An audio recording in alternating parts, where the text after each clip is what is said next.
Hello, and welcome. Find a place where you can be still. Let the world outside, with its noise and its haste, its constant demands and its fleeting distractions, begin to fade away, like a distant landscape dissolving into a soft, evening mist.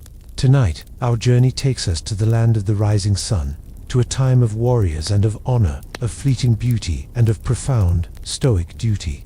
We are going to the world of feudal Japan. But we are not here to follow the samurai warrior onto the bloody and chaotic battlefield. We are not here to witness the clash of steel, the thunder of hooves, or the great, formal councils of war. We are here to uncover a secret, a quieter, a more subtle, and a far more hidden story, a story that is rarely told. We are here to part the delicate paper screens, to step into the silent, inner world of the samurai household, and to understand the lives of the women who stood at the very heart of this formidable warrior society. The image of the samurai woman, as it has come down to us through the centuries, is often one of exquisite, of ethereal, and of almost fragile beauty.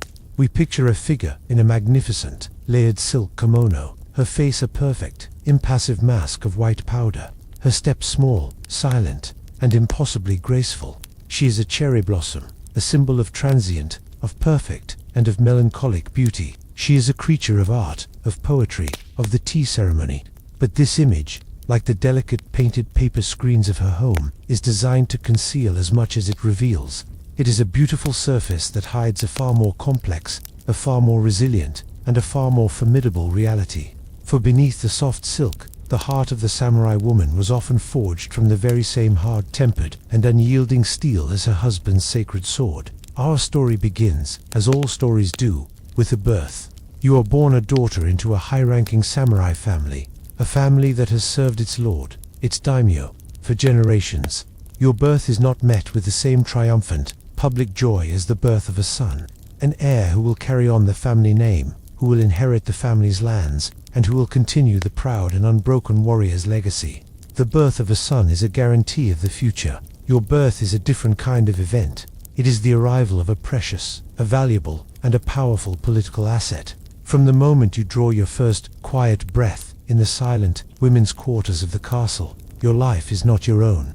It belongs to your father, to your grandfather, to your clan. Your ultimate purpose, your highest calling, is not to seek personal happiness, or romantic love, or self-fulfillment. It is to serve, through a strategic and a carefully arranged marriage, the honor, the ambition, and the advancement of your house. Your childhood is spent almost entirely within the protective and confining walls of your family's estate.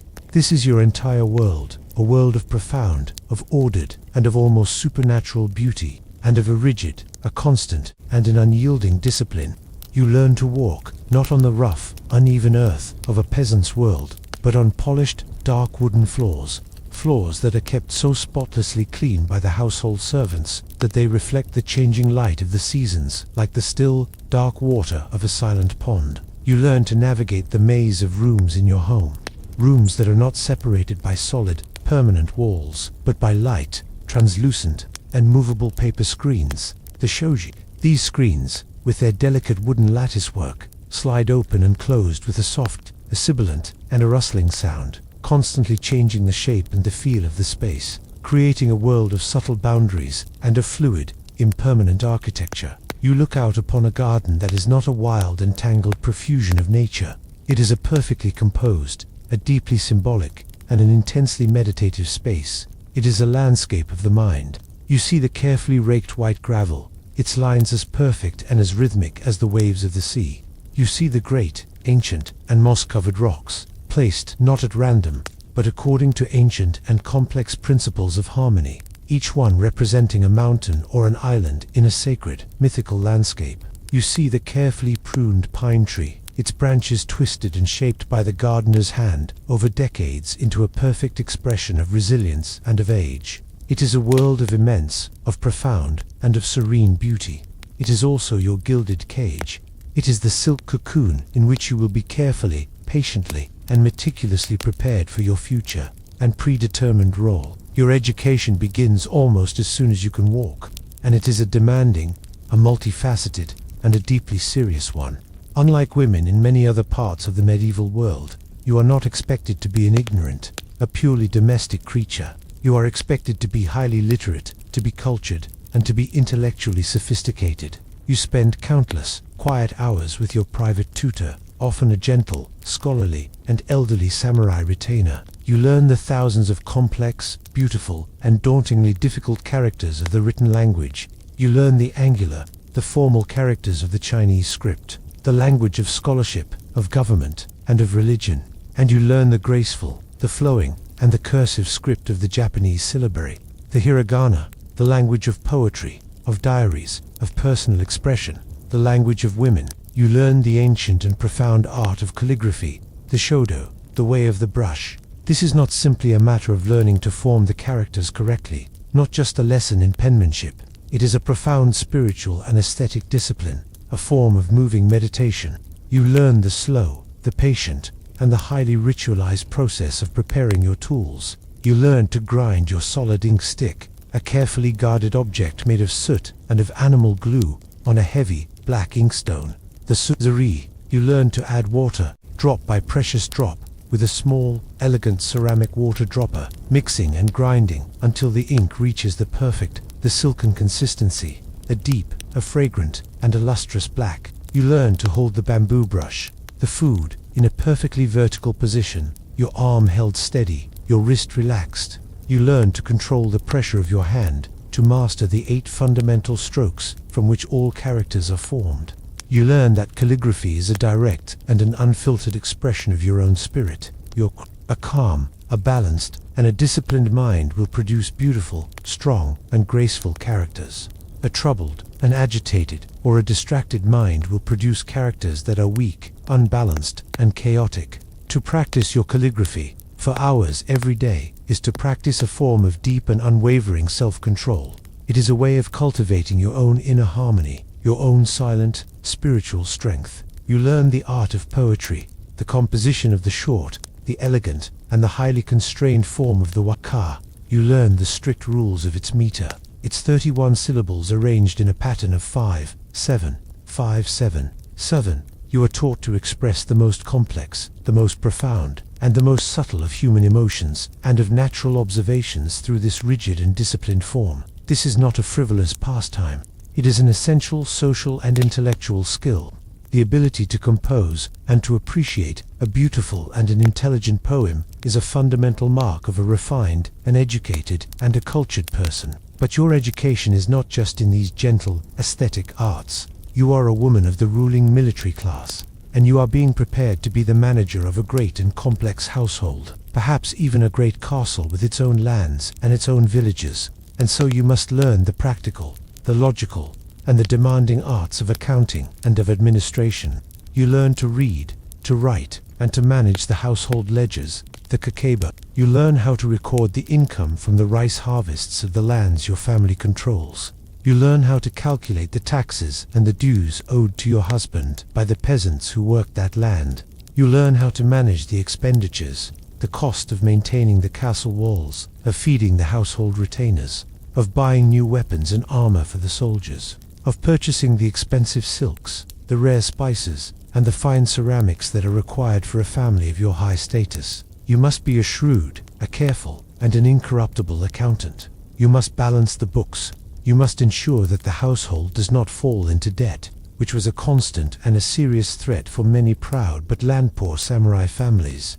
You learn how to manage the vast and vital stores of rice, of millet, of dried fish, of salt, of sake, in the castle's great storehouses, the kura. You learn how to direct a large and often difficult staff of servants, how to maintain order, how to delegate tasks, and how to manage the complex, daily logistics of a large and self-sufficient samurai estate, while your husband, your father, your brothers are away at war or at the shogun's court in the capital. You will be the absolute, the unquestioned ruler of this entire domestic world. Your authority will be complete. And then there is the most surprising, the most secret, and the most paradoxical part of your long and demanding education. Tucked away in a quiet, a private, and an unadorned part of the family estate, there is a small, simple, and immaculately clean building with a polished wooden floor. It is the dojo, the place of the way, the training hall, and here, away from the prying eyes of most of the household, you and the other women of your family are taught to wield a weapon. You are not, of course, taught to use the two swords of the samurai, the daisho, the matched pair of the long, gracefully curved katana, and the short, stout wakizashi. These two swords, worn together, are the exclusive symbol, the very soul, of the male samurai warrior. For a woman to wear them, to even touch them without permission, would be a shocking and an unthinkable breach of the rigid social order. Your weapon is different. It is a weapon that is considered to be perfectly suited to a woman of your class. It is the Naginata is a long, an elegant, and a profoundly deadly weapon. It consists of a long, stout, and often beautifully lacquered wooden shaft, usually made of oak, which can be over 6 feet in length, and mounted at its tip is a single-edged, a razor-sharp, and a gracefully curved blade. A blade that is forged with the same care and the same sacred artistry as the finest katana. It is a weapon of grace, of distance, of fluid, and of sweeping, circular motions. It is a weapon that is perfectly suited to a smaller, a lighter, and a less physically powerful combatant. It allows its wielder to keep a larger, a stronger, and a heavily armored, sword-wielding attacker at a safe and a defensible distance. Its long reach could be used to slash at the unprotected legs of an enemy's horse, to bring down a charging rider. It could be used to cut down an armored man from outside the effective range of his own sword. Your training with the Naginata is just as rigorous, just as demanding, and just as spiritually disciplined as your training in calligraphy or the tea ceremony. It begins with the mastery of the body. You learn the fundamental stances, the footwork, the way to hold your center of gravity low, stable, and rooted to the earth.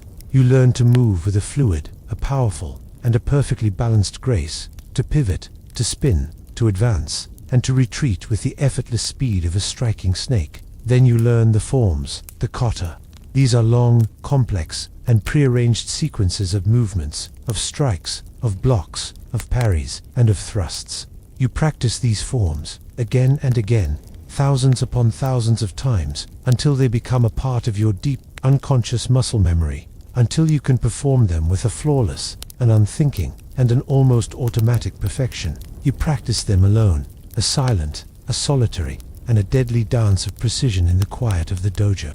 And you practice them with a partner, your heavy, wooden practice weapons, your baken clashing together with a rhythmic, a sharp, and a percussive beat. Your small, soft hands, the very same hands that have learned to hold a delicate calligraphy brush with such a light, a sensitive, and a graceful touch, become calloused, hard, and strong from the constant friction of the long, polished, wooden shaft. You learn that this beautiful object is not a toy. It is not an elegant accomplishment to be displayed. It is a tool, and it has a single, a deadly serious, and a sacred purpose. This weapon is not for the battlefield.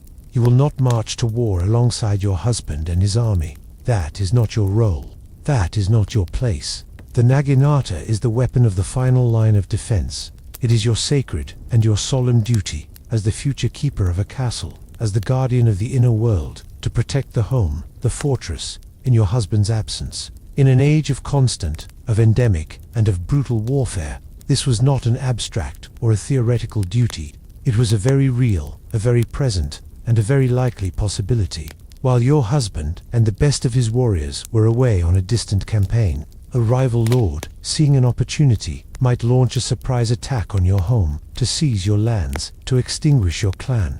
And if the castle is besieged, if the enemy is at the gates, it is you who must lead the defense. It is you who will stand at the gate, your Naginata held in your steady hands, to defend your family, your children, the ancestral tablets in the household shrine, and the sacred honor of your clan, to the very last, defiant breath. The first unspoken rule of your life, the great paradoxical principle that governs your entire, long and demanding education, is that you must be a creature of perfect and of seamless contradiction. You must be as soft as the finest silk, and as hard as the most perfectly tempered steel. You must be educated in the gentle, the melancholic, and the beautiful art of poetry, and in the swift, the brutal, and the deadly art of the blade. You must be, in your public life, utterly submissive to your male superiors, to your father, to your husband, to your lord. Yet you must be capable, in your private, domestic life, of commanding a great household with an absolute and an unquestioned authority. You are being forged, in this beautiful and demanding silk cocoon, into a creature of immense grace, of profound and unwavering discipline, and of a quiet, a hidden, and an absolutely unshakable strength. The years of your childhood, the long, the disciplined, and the carefully orchestrated seasons spent in the beautiful, quiet, and isolated silk cocoon of your family's home, are all a preparation. They are a long and meticulous forging of your character, your skills, and your spirit, and they are all aimed, with a singular and an unswerving purpose, towards a single, a transformative, and an inevitable event. This event is your marriage. In the world of the samurai, marriage is not a matter of personal affection. It is not the culmination of a romantic love. It is not a union based on individual choice or emotional compatibility. That is a concept from a different world, a world of the popular theater, of the epic poems, of the dreams of merchants' daughters. Your marriage is a political and a strategic alliance. It is a treaty. It is a contract, negotiated between two powerful and often rival families. It is a transaction designed to cement their power, to expand their influence, to merge their lands, and to ensure their mutual prosperity and survival in a dangerous and a constantly shifting political landscape. And you, in your youth, in your beauty, in your carefully cultivated refinement, are the most precious currency of this transaction. You are the beautiful, the living, and the silent seal upon the deal. The process begins not with a glance across a crowded room, but in the quiet, the private, and the deeply serious world of negotiation. It begins with a go-between, a nakodo. This is a trusted, a respected, and a discreet intermediary, often an older, experienced man or woman who is a distant relative or a loyal retainer of one of the families. The go-between shuttles, with a formal and a practiced diplomacy, between your family's home and the home of the family of your proposed husband. Your father, as the head of your clan, and the head of the other clan, will engage in a series of long, complex, and highly strategic negotiations. They will discuss the proposed union with the same seriousness, the same cunning, and the same attention to detail that they would apply to a military treaty or a major financial transaction. They will discuss the dowry that you will bring to the marriage. This is not a simple wedding gift. It is a significant transfer of wealth. Chests of fine silk kimonos, valuable lacquerware furniture, perhaps a grant of land, or a large quantity of rice. They will discuss the advantages that the union will bring to both houses. Perhaps your family has a prestigious name and a close connection to the shogun's court, while the other family has great wealth and vast, productive lands. The marriage will merge these two assets, creating a new, more powerful entity. Your own feelings, your own desires, your own hopes for your future are not a part of this calculation. It is not that your father is cruel or unloving. It is simply that, in this world, the needs and the honor of the clan, of the great, multi-generational family, are seen as being infinitely more important than the fleeting, personal happiness of any single individual. Your duty, your honor, is to sacrifice your personal desires for the good of the house. You have likely never even met the man who is to become your husband. You may have only seen a formal, stylized portrait of him, a painting that reveals his rank and his status, but nothing of his true character, his kindness, or his cruelty. You are to be bound, for the rest of your life, to a stranger. This is a source of a deep, a quiet, and a carefully hidden anxiety. Once the terms of the marriage contract are agreed upon, the formal betrothal ceremony, the yuino, takes place. This is a public and a highly ritualized exchange of symbolic gifts between the two families.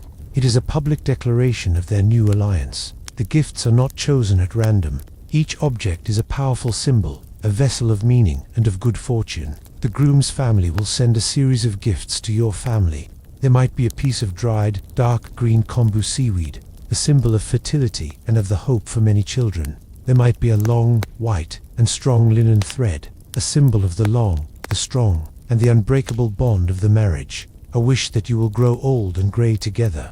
There might be a folding fan, which opens up from a single point to a wide expanse, a symbol of a future of growing and expanding prosperity. Your family in turn will send a gift to his, often a hakama, the formal, pleated trousers worn by a samurai, a symbol of your family's acceptance of their duty and their loyalty to him. These are not just gifts.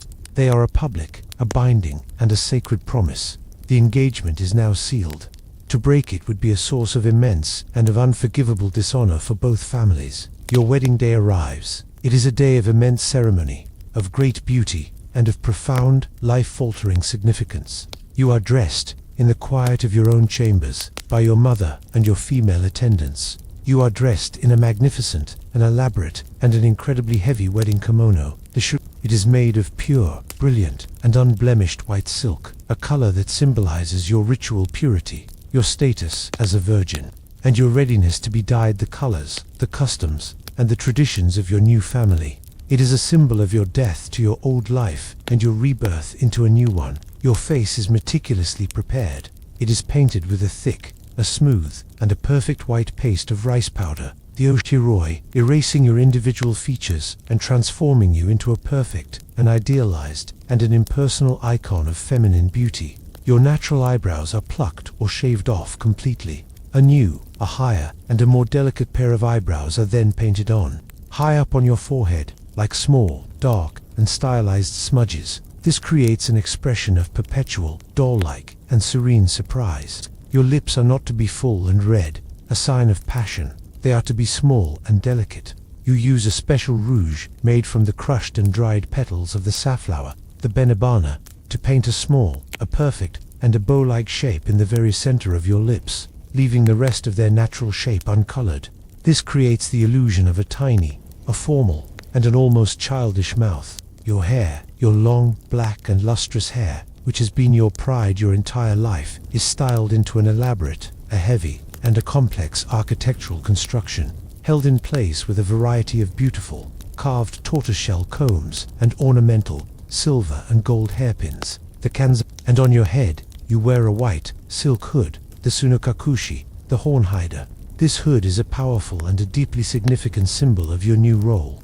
It is meant to hide your symbolic horns of jealousy, of ego, of selfishness, and of pride, and to show your solemn intent to become a gentle, a patient, and a perfectly obedient wife. The wedding ceremony itself is a solemn, a quiet, and a deeply religious Shinto ritual. It is performed not before a great crowd, but in a small, private shrine, or in the most formal room of your family's home. You and your husband, this stranger, exchange not vows, but cups of sake, the sacred, pure, and life-giving rice wine. The ritual is called Sansankudo, the 339 times exchange. You and your husband each sip from 3 different, lacquered cups of increasing size, 3 times each. This ritual exchange of sips, 9 sips in total, is the heart of the ceremony. It binds you together, not just as a couple, but it binds your 2 families, and their respective household gods, their kami, together in a new, an unbreakable, and a sacred union. From this day forward, your life is completely and irrevocably transformed. You leave the home of your birth, the home of your ancestors, forever. In a solemn procession, you travel to the home of your husband's family. You do not look back. To do so would be a sign of a lingering and an improper attachment to your old life, and you enter the gates of your new home. You have become a member of your husband's clan. Your loyalty is no longer, first and foremost, to your own father. Your primary loyalty is now to your new father-in-law, the head of the household you have just entered. Your name is now his name. Your ancestors are now his ancestors. And your most important, and often most difficult, relationship in this new life is not with your husband, it is with his mother. The samurai mother-in-law is a figure of immense, of absolute, and of often terrifying power within the domestic sphere. She is the keeper of the family's traditions, the guardian of its honor, the ruler of the inner world. And it is her sacred and her solemn duty to train you, to mold you, to discipline you, to break you of your old family's habits, if necessary, and to remake you into a perfect, a flawless wife for her son, a perfect and a seamless daughter of her house. The relationship between a young, new bride and her mother-in-law was, in samurai society, a legendary source of immense stress, of quiet, of hidden, and of profound suffering. You are under her constant, her critical, and her unforgiving scrutiny. Your every single action, from the way you arrange the flowers in an alcove, to the way you pour the tea, to the way you fold a kimono, is judged against the perfect and unchanging standards of her family's traditions. A single, small mistake, a moment of forgetfulness, a gesture that is not quite right, can earn you a sharp, a cutting, and a deeply humiliating rebuke, often delivered in front of the entire household. Your duty as a wife is clear, is absolute, and is threefold. Your first, your most important, and your most anxiously awaited duty is to produce an heir, and not just an heir, but a son, to carry on your husband's family name and his lineage. The pressure to conceive, and to conceive a boy, is immense. Your entire value as a woman, as a wife, is, in this first year, reduced to your reproductive capacity. The birth of a son is a moment of great, communal triumph.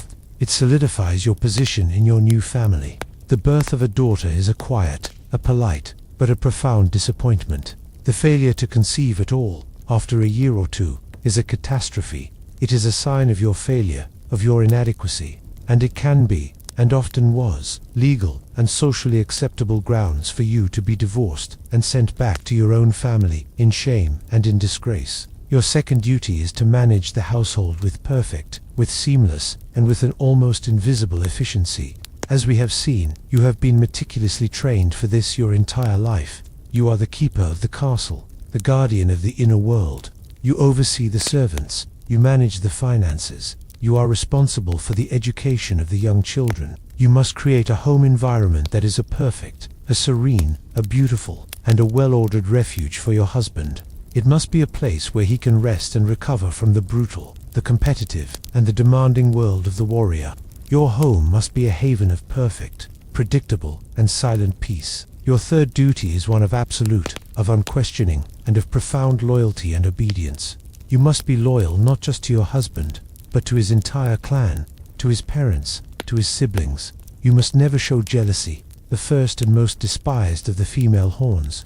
If your husband, as many high-ranking samurai did, takes a concubine to live in the household, you are expected to accept her with a perfect and a serene grace. You are expected to treat her and her children by your husband with kindness and with respect. To show any sign of anger or of resentment is to fail in your duty. You must never question your husband's decisions. You must never burden him with your own worries, your own fears, your own sorrows. You must be a source of quiet, of unwavering, and of invisible support. You must be the still, the calm, and the silent center of his often violent, his often brutal, and his often chaotic world. The second unspoken rule of your life, the great vow that is sealed on your wedding day, is that your marriage is not a partnership of equals. It is not a union of two individuals. It is a vow of service. It is a contract, written on a piece of fine white paper, but it is a contract that is sealed with the iron of your will, your discipline, and your absolute and your lifelong devotion to the honor and the continuation of your new family. In the moment you sip the sake from the third cup, your personal, individual identity, the person you were, has been submerged. You are no longer the daughter of your father. You are now, and forever, the wife of your husband, a vessel for the continuation of his sacred, ancestral line, and the silent, the powerful, and the ever-watchful guardian of his home. The world of the samurai, the Buke, was a world that was starkly, rigidly, and fundamentally divided into two separate and distinct spheres of influence. There was the outer world, the Soto, and there was the inner world, the Uche. The outer world was the world of men. It was the world of the battlefield, of the clash of armies, of military strategy. It was the world of the shogun's court in Edo or Kyoto, a world of complex, and often lethal, political intrigue. It was the world of public life, of administration, of law. The inner world, the world of the home, of the household, of the private estate, was the exclusive and the absolute domain of women. And while the outer world, the world of men, was seen as the place of ultimate power, of glory, of the great history-making events, we must not, for a moment, underestimate the immense, the profound, and the absolute power that the samurai woman wielded within her own, protected, domestic sphere. While her husband was the lord of the battlefield, a master of the sword and of the arts of war, she was the undisputed lord of the castle. She was the mistress of a complex, a demanding, and a vital domestic economy. When your husband is away, and in this age of constant warfare and of political obligation, he is often away for long and unpredictable periods of time, on a military campaign that might last for months or even years, or attending the shogun in the distant capital. You are not left as a helpless, a decorative, or a passive dependent. You are left in charge. You become, in his absence, the de facto ruler of the entire estate, the castellan of the fortress. This is a role for which you have been meticulously and rigorously trained. since you were a small child. It is a position of immense and of crushing responsibility, of complex and demanding logistics, and of an absolute and an unquestioned authority over the lives of all who reside within your walls. Your first and most fundamental duty as the keeper of the castle is to manage its finances. You are the family's Chancellor of the Exchequer, the Lord High Treasurer.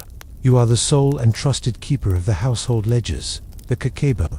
These are not simple account books. They are vast, complex, and detailed records of the entire economic life of your clan's domain. In these books, with your fine, precise, and elegant calligraphic hand, you record every single transaction that takes place on the estate, no matter how small. You record the income. The primary source of your family's wealth is the land. You record the rice harvests from the villages that are part of your family's fief. You must know the productivity of each field. You must know the names of the village headman. You must know the precise amount of the annual rice tax, the nengu that is owed to your husband by the peasants who work that land. You record the arrival of this rice, bale by precious bale, into your storehouses. You record the income from other sources, from the forests, which provide timber, from the rivers, which provide fish, from the local market, which provides fees. You also record, with an equal and an even more careful precision, all of the household's expenditures. You record the cost of maintaining the physical structure of the castle, the repair of the great stone walls, the retiling of the roofs, the replacement of the paper on the shoshi screens. You record the cost of feeding the entire household. This is not just your own family. It is the dozens, perhaps hundreds, of samurai retainers, of servants, of grooms, of stable hands, of craftsmen, who live within the castle walls and are dependent on your husband's patronage. You record the cost of their rice stipends, of their clothing, of their housing. You record the immense cost of the clan's military obligations, the purchase of new armor, of new swords, of arrows, of horses, of gunpowder for the few firearms the clan might possess.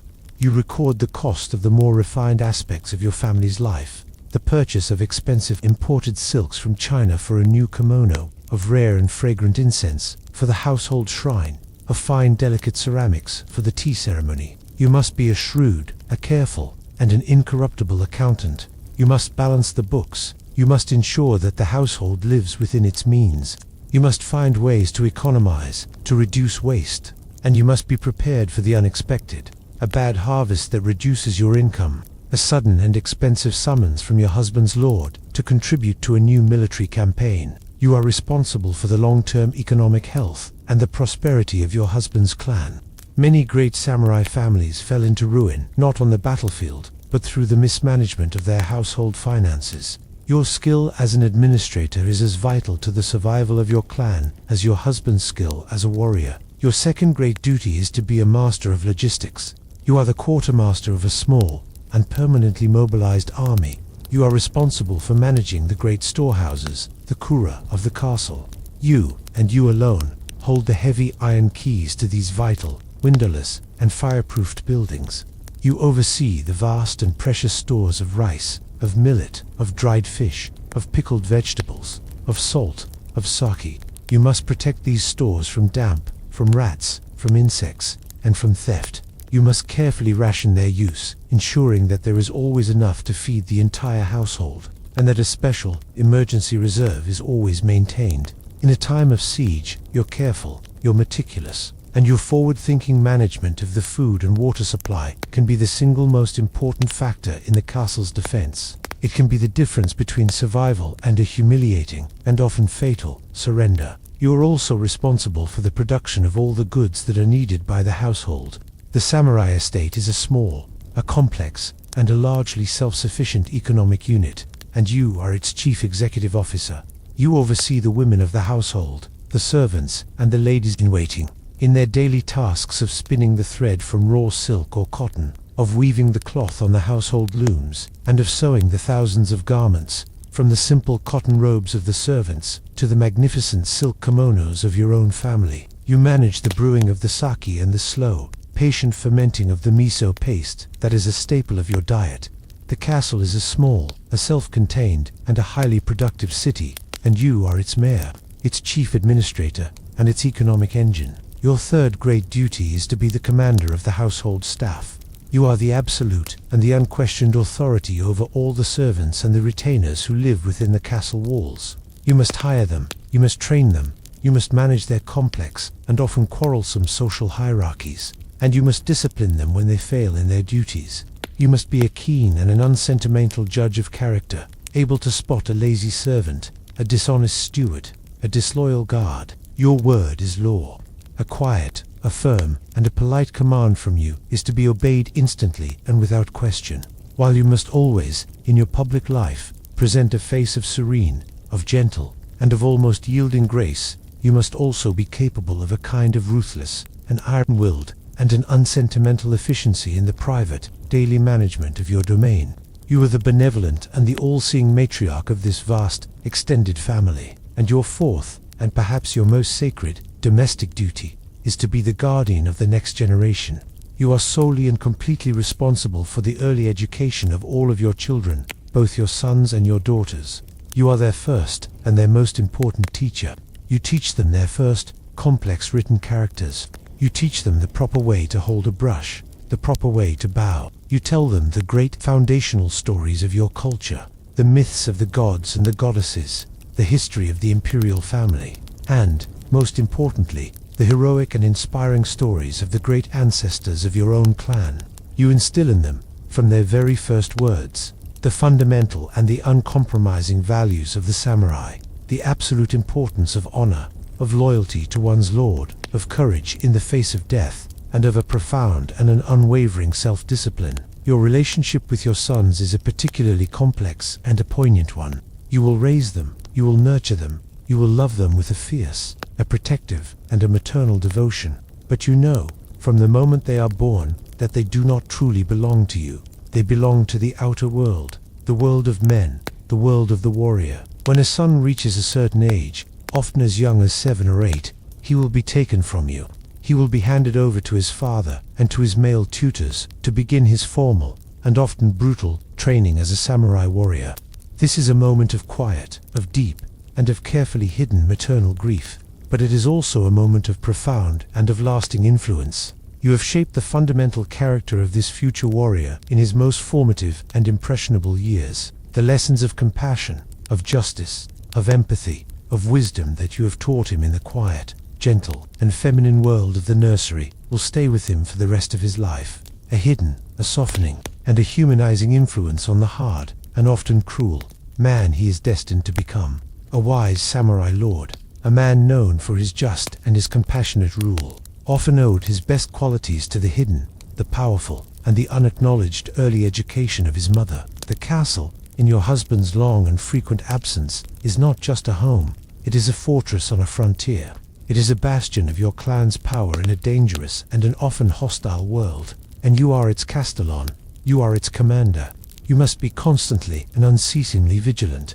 You must oversee the guards on the walls. You must manage the system of watchfires and of messengers. You must be aware of the shifting political situation in the surrounding countryside. And if the castle is attacked, if a rival lord, seeing an opportunity in your husband's absence, lays siege to your home, you are expected, without question, to command its defense. This is the moment when your long, arduous, and disciplined childhood training with the Naginata becomes a stark and a deadly reality. You are expected to be a living, breathing example of courage, of defiance, and of the samurai spirit to the entire household. You will, with the help of your attendants, don a light and a practical suit of armor. You will tie back your long hair, and you will take up your long, your beautiful, and your gleaming weapon, and you will stand at the main gate, alongside the household retainers, the old warriors and the young boys who have been left behind, and you will be ready to fight, and if necessary, to die, in defense of your home. The historical chronicles of Japan are filled with the stories of these formidable warrior women, these Onimusha, who, in these moments of ultimate crisis, took on the role of the warrior and defended their castles with a ferocity, a skill, and a courage that was the equal of any man. The third unspoken rule of your life, the great, central principle of your adult existence, is that the domestic sphere is not a place of weakness, it is your kingdom. It is the source of your real, your tangible, your significant, and your often unacknowledged power. While your husband's power might be more public, more glorious, more celebrated in the great, epic stories. Your own power is in many ways more fundamental, more constant, more essential. You are the keeper of the family's wealth. You are the manager of its present. You are the guardian of its future. You are the silent, the steadfast, and the unyielding foundation upon which the entire, magnificent, and often fragile edifice of your clan's honor and its legacy is built. The life of a samurai woman was a life of immense and of demanding practical responsibility. It was a life of hidden, of significant power, and of a steely, and unyielding, and a martial discipline that lay just beneath a surface of profound grace. But it was also a life that was lived within a framework of the most refined, the most sophisticated, and the most demanding aesthetic ideals. To be a woman of the samurai class, a Buke no Onna, was to be not just a wife, not just a mother, and not just a household manager. It was to be, in your very essence, a living, breathing work of art. Your body, your clothes, your movements, your posture, your every word, your every gesture, your every glance, were expected to conform to a strict, an ancient, and an unforgiving code of beauty, of grace, and of a profound and an almost inhuman emotional restraint. This was the gilded cage. This was the world of exquisite, of perfect surfaces, and of carefully, and often painfully, concealed emotions. Let us first consider the ideal of female beauty in this world. It was an ideal that was highly artificial, that was deeply stylized, and that required a great deal of daily, patient, and highly ritualized effort to achieve and to maintain. The first, the most important, and the non-negotiable element of this ideal was a pale, a flawless, and an almost translucent complexion. A white face was the ultimate and most unambiguous status symbol. It was a clear and a silent declaration that you were a woman of such high birth, of such immense privilege, that you never had to expose your delicate skin to the coarsening, the darkening, and the common effects of the sun. It was the look of a life that was lived entirely indoors, behind the protective, the gentle, and the filtered shade of paper screens. It was a beauty that was defined by its removal from the world of labor, from the world of the peasant, from the world of the earth itself. To achieve this fashionable and almost supernatural pallor, you would each and every morning engage in a complex, a lengthy, and an almost religious cosmetic ritual. This was not a quick application of makeup. It was a slow, a meditative, and a transformative process. You would begin by applying a heavy, a white, and an opaque lead-based foundation. This was a thick, a smooth, and a perfumed paste, a mixture of white lead powder and of vinegar. It was applied to the face, to the neck, to the upper chest, and to the hands, creating a smooth, a white, and an almost mask-like canvas. This white mask was your public face. It erased your individual features, your personal blemishes, your human imperfections, and it transformed you into a perfect, an idealized, and an impersonal icon of aristocratic, feminine beauty. Upon this blank white canvas, the other features were then painted with the care and the precision of a master artist. Your natural eyebrows, which were considered to be too expressive, too animalistic, would often be plucked or even shaved off completely. A new, a higher, and a more delicate pair of eyebrows would then be painted on, high up on your forehead, like small, dark, and stylized smudges, often using a charcoal-based ink. This created an expression of perpetual, of doll-like, and of serene surprise, an expression that was detached from any real or fleeting emotion. Your lips were not to be full and red, for that would be a sign of a vulgar, a sensual, and an uncontrolled passion. They were to be small, to be delicate, to be almost invisible. You would use a special, a vibrant, and a crimson rouge, a cosmetic made from the crushed and dried petals of the safflower. With this, you would paint a small, a perfect, and a bow-like shape in the very center of your lips, leaving the rest of their natural shape uncolored and covered by the white foundation. This created the illusion of a tiny, a formal, and an almost childish mouth, a mouth that was not made for passionate kisses or for loud laughter, but for small, polite smiles, and for quiet, carefully chosen words. And in some historical periods, particularly the Heian period, which set the classical standard, and later in the Edo period, it was the height of fashion for a married woman to blacken her teeth. This practice, called ohaguro, seems shocking and even grotesque to a modern eye, but to the Japanese of the time, a set of gleaming white teeth, what they called a peeled skin smile, was seen as garish, as animalistic, as uncivilized. The process of blackening was a long and a committed one. A woman would repeatedly apply a dark, iron-based liquid, often a mixture of iron filings, tea, and sake, to her teeth. This created a deep, a lustrous, and a permanent black lacquer finish. The blackened teeth, when glimpsed behind the small red-painted lips, were seen as a mark of great beauty, of high sophistication, and of civilization. They also, incidentally, had the very practical benefit of helping to protect the teeth from decay, a form of ancient dental sealant. Your hair was your crowning glory, the ultimate symbol of your femininity and of your aristocratic lineage. It was to be as long, as black, as straight, and as lustrous as possible. A noblewoman's hair was, in principle, never cut from the moment of her birth. It was grown to its maximum possible length, sometimes trailing on the floor behind her as she walked, a great, shining, black river of silk. This incredible length of hair, the Subarakashi, was a testament to a life of complete leisure, a life so privileged that such an impractical feature could be maintained. It was washed, it was combed for hours with fine-toothed boxwood combs, and it was styled, with the help of your attendants, with a mixture of camellia oils and of waxes into a great, a heavy, and an intricate architectural construction, held in place with a variety of beautiful, carved tortoiseshell combs and ornamental, dangling hairpins. The cans. To inhabit this painted, this lacquered, and this highly stylized body was to inhabit a persona. It was to become a living, breathing work of art, a beautiful and a silent object designed to be admired for its perfection, for its elegance, and for its absolute, serene grace. And this aesthetic perfection, this outward appearance of flawless control, had to be matched by a corresponding and an even more demanding perfection of movement. You learned to move not with a natural, a free-flowing, and an unthinking gait, but with a series of small, of controlled, of deliberate, and of almost impossibly graceful gestures.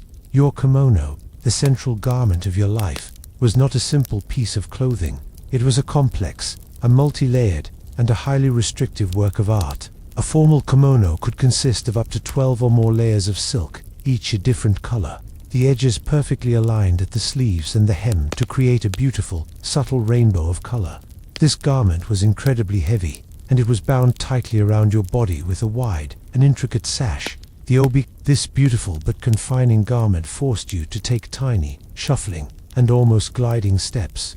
This was considered the height of feminine grace. To stride, to run, to make any large, any sudden, or any unthinking movement was considered shockingly crude, unfeminine, and unladylike. You learned to kneel and to rise from the soft, woven tatami mat floor with a fluid and a seemingly effortless motion, a movement that in reality required immense core strength and a perfect sense of balance.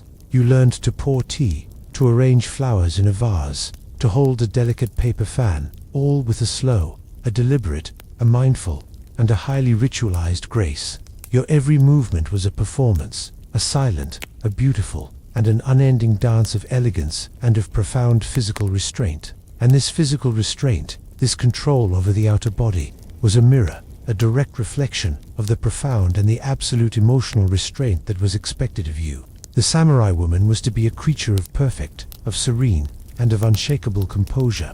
The great, the guiding, and the central principle of your emotional life was the suppression of the self, the subjugation of the individual ego. Your own personal feelings, your joys, your sorrows, your angers, your fears, your passions, were to be kept hidden, were to be locked away deep inside you, behind the beautiful, the serene, and the impenetrable mask of calm, polite, and smiling serenity. To show strong emotion in public, to laugh too loudly, to weep openly, to raise your voice in anger, was a sign of a shocking lack of discipline.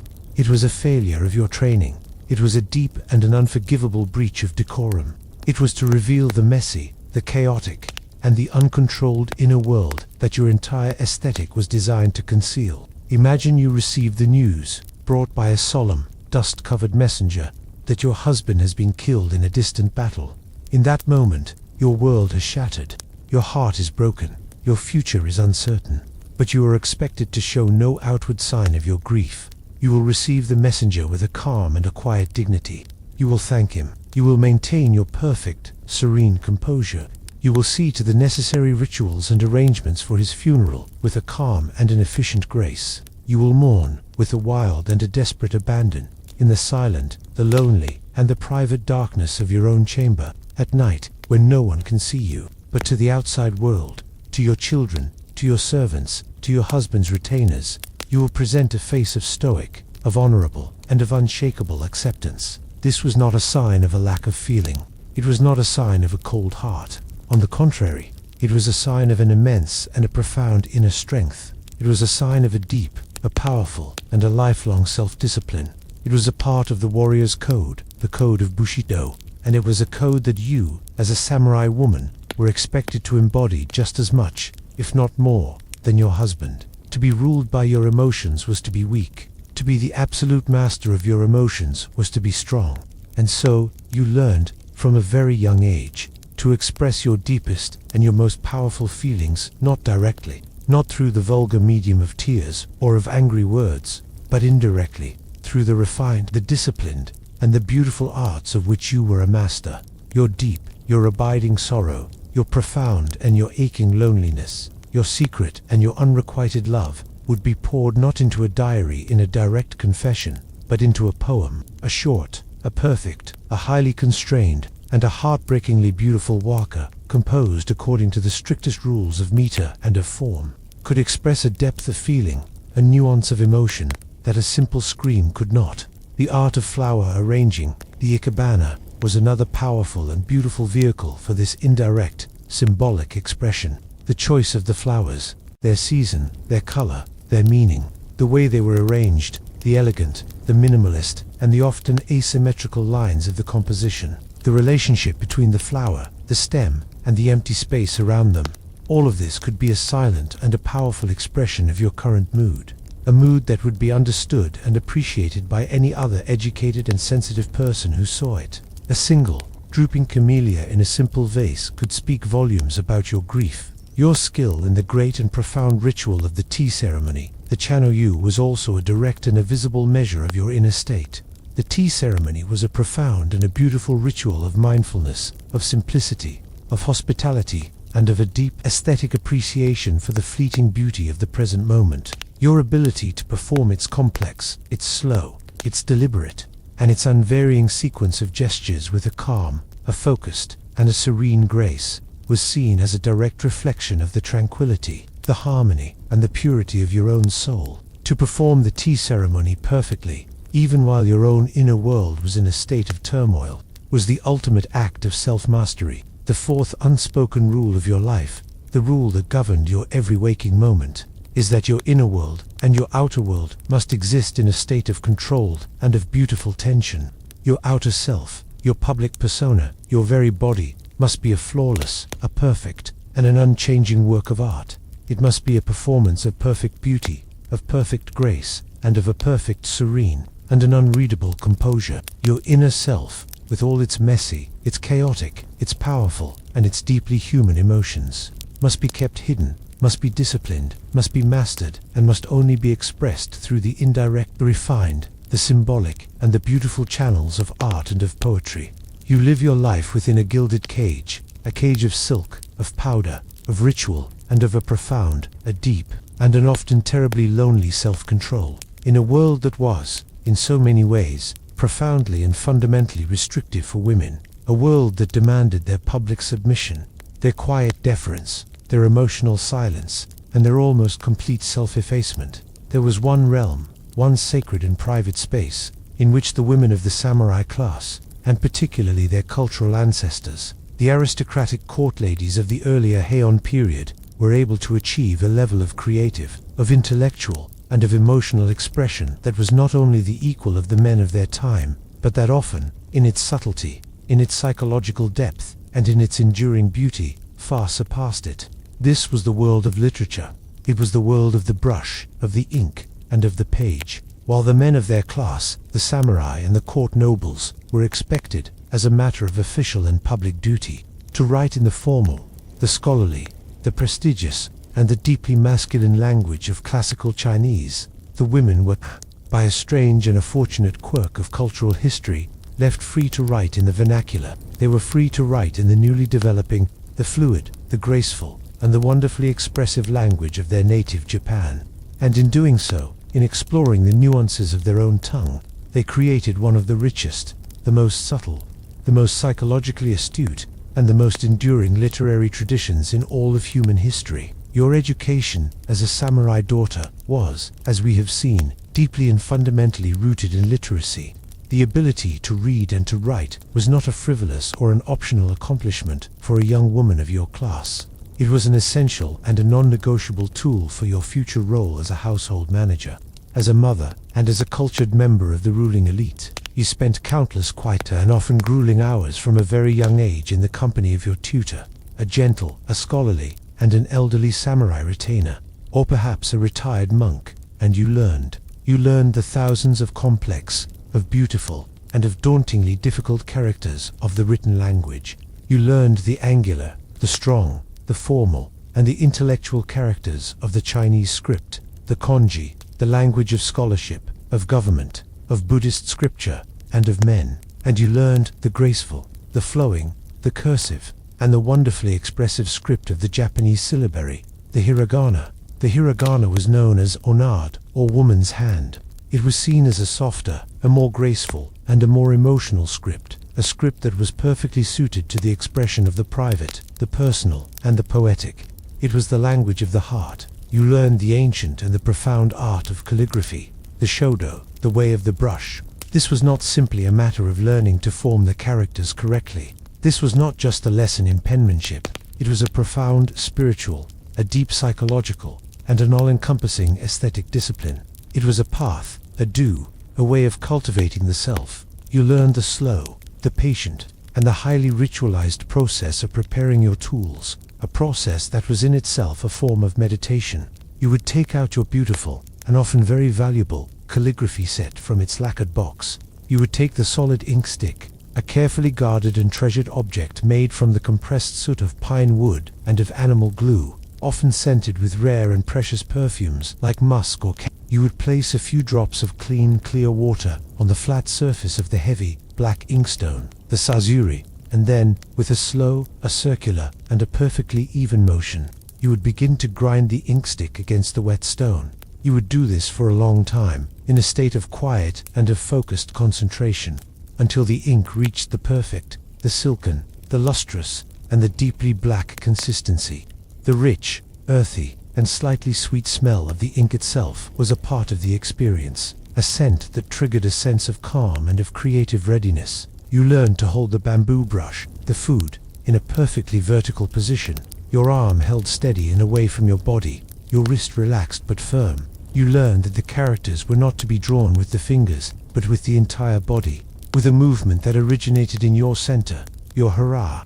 You learned to master the 8 fundamental strokes, the building blocks of all characters. You learned to control the pressure of the brush, the speed of the stroke, the amount of ink it held. You learned that the character on the page was a direct and an unfiltered expression of your own spirit. Your kokoro, a calm, a balanced, and a disciplined mind would produce beautiful, strong, and graceful characters. A troubled, an agitated, or a distracted mind would produce characters that were weak, unbalanced, and chaotic. To practice your calligraphy for hours every single day was to practice a form of deep and unwavering self-control.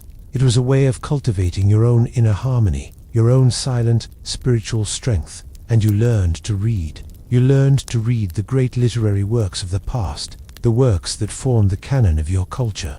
You read the great collections of poetry, like the Manyushu and the Kikinshu. You read the great courtly romances, the Monogatari, and you read, with a sense of awe and of deep, personal connection, the works that were considered the absolute pinnacle of literary achievement, works that had been written, centuries before, by women just like yourself, women who had lived in a world that was, in so many ways, identical to your own. You read, or had read to you, the tale of Genji, the Genji Monogatari, written in the early 11th century by a court lady, Murasaki Shikibu.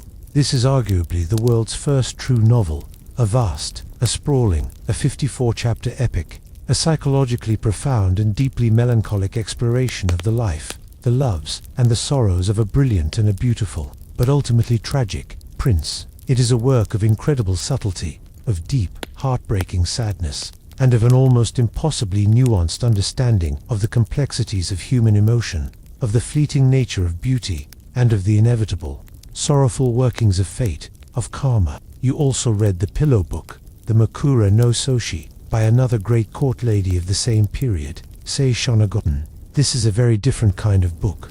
It is not a novel. It is a collection of personal essays, of lists, of witty observations, of sharp-tongued anecdotes, and of beautiful, evocative poems. It is a witty, a brilliant, a sometimes funny, a sometimes cruel, and a deeply, wonderfully personal account of her life as a lady-in-waiting at the imperial court.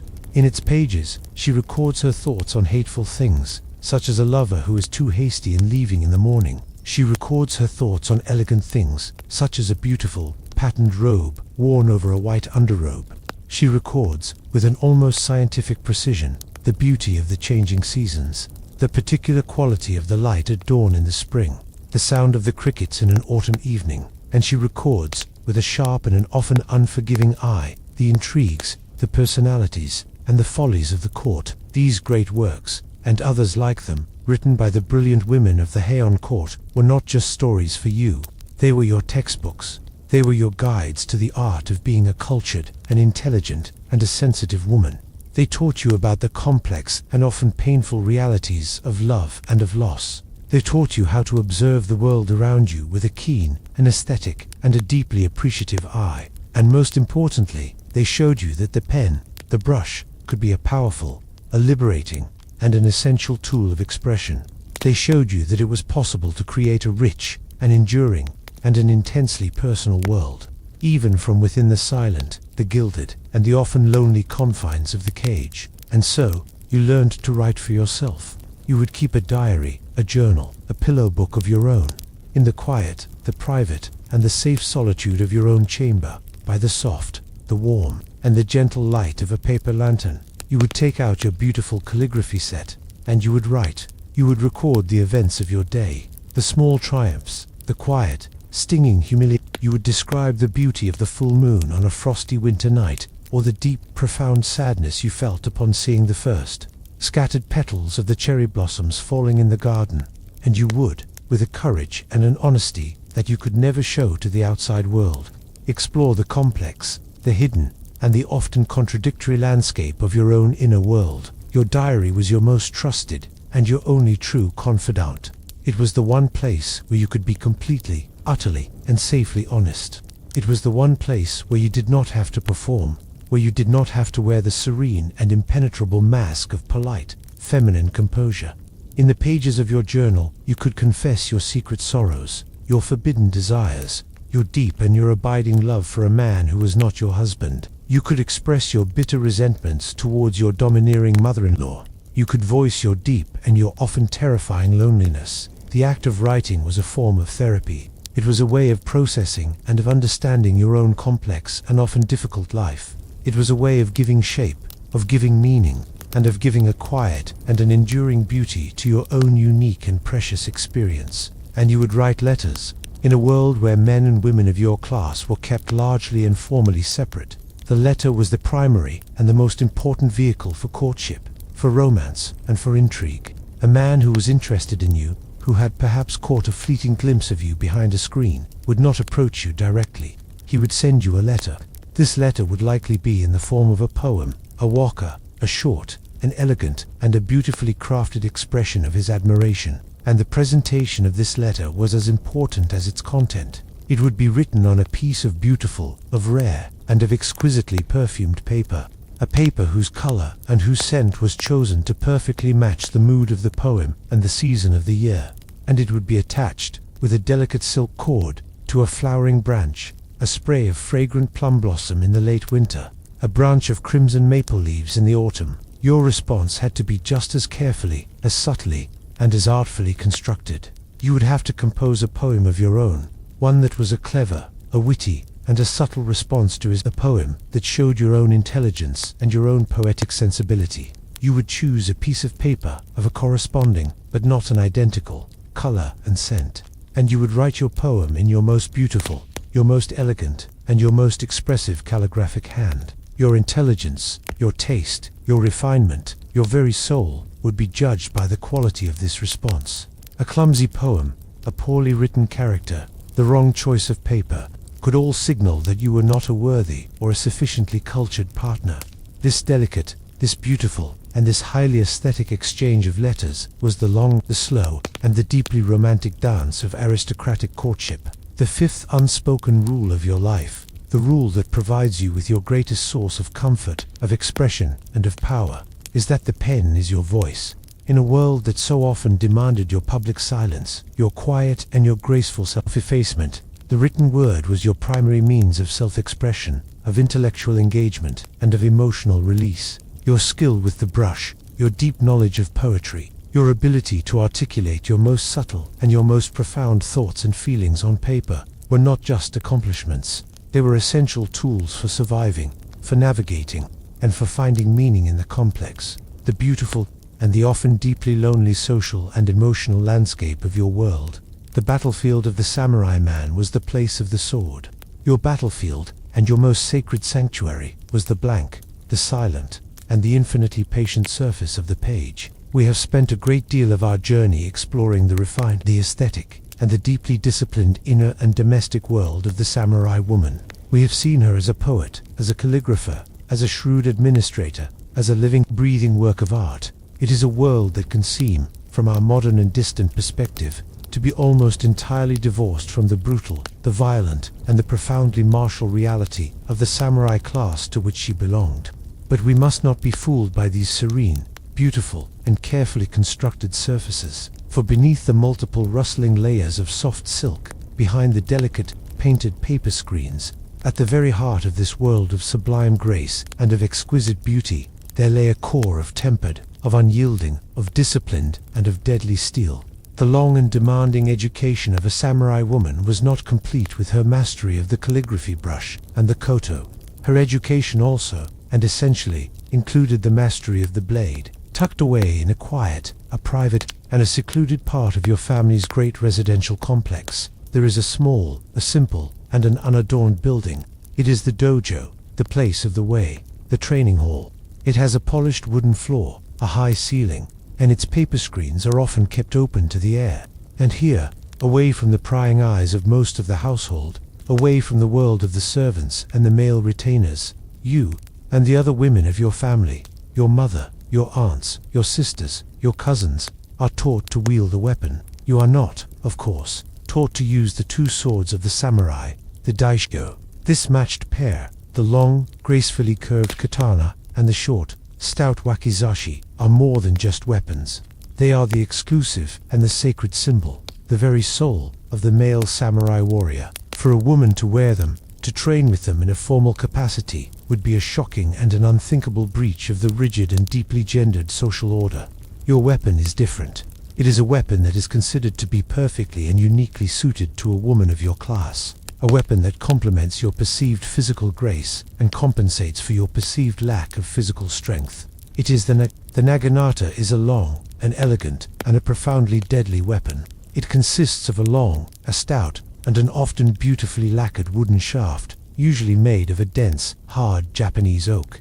The shaft can be over 6 feet, or 2 meters, in length, and mounted at its tip, with a long tang, is a single-edged, a razor-sharp, and a gracefully curved blade.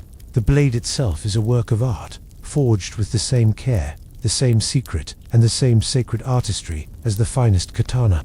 It is a weapon of grace, of distance, of fluid, and of sweeping, circular motions. It is a weapon that is perfectly suited to a smaller, a lighter, and a less physically powerful combatant.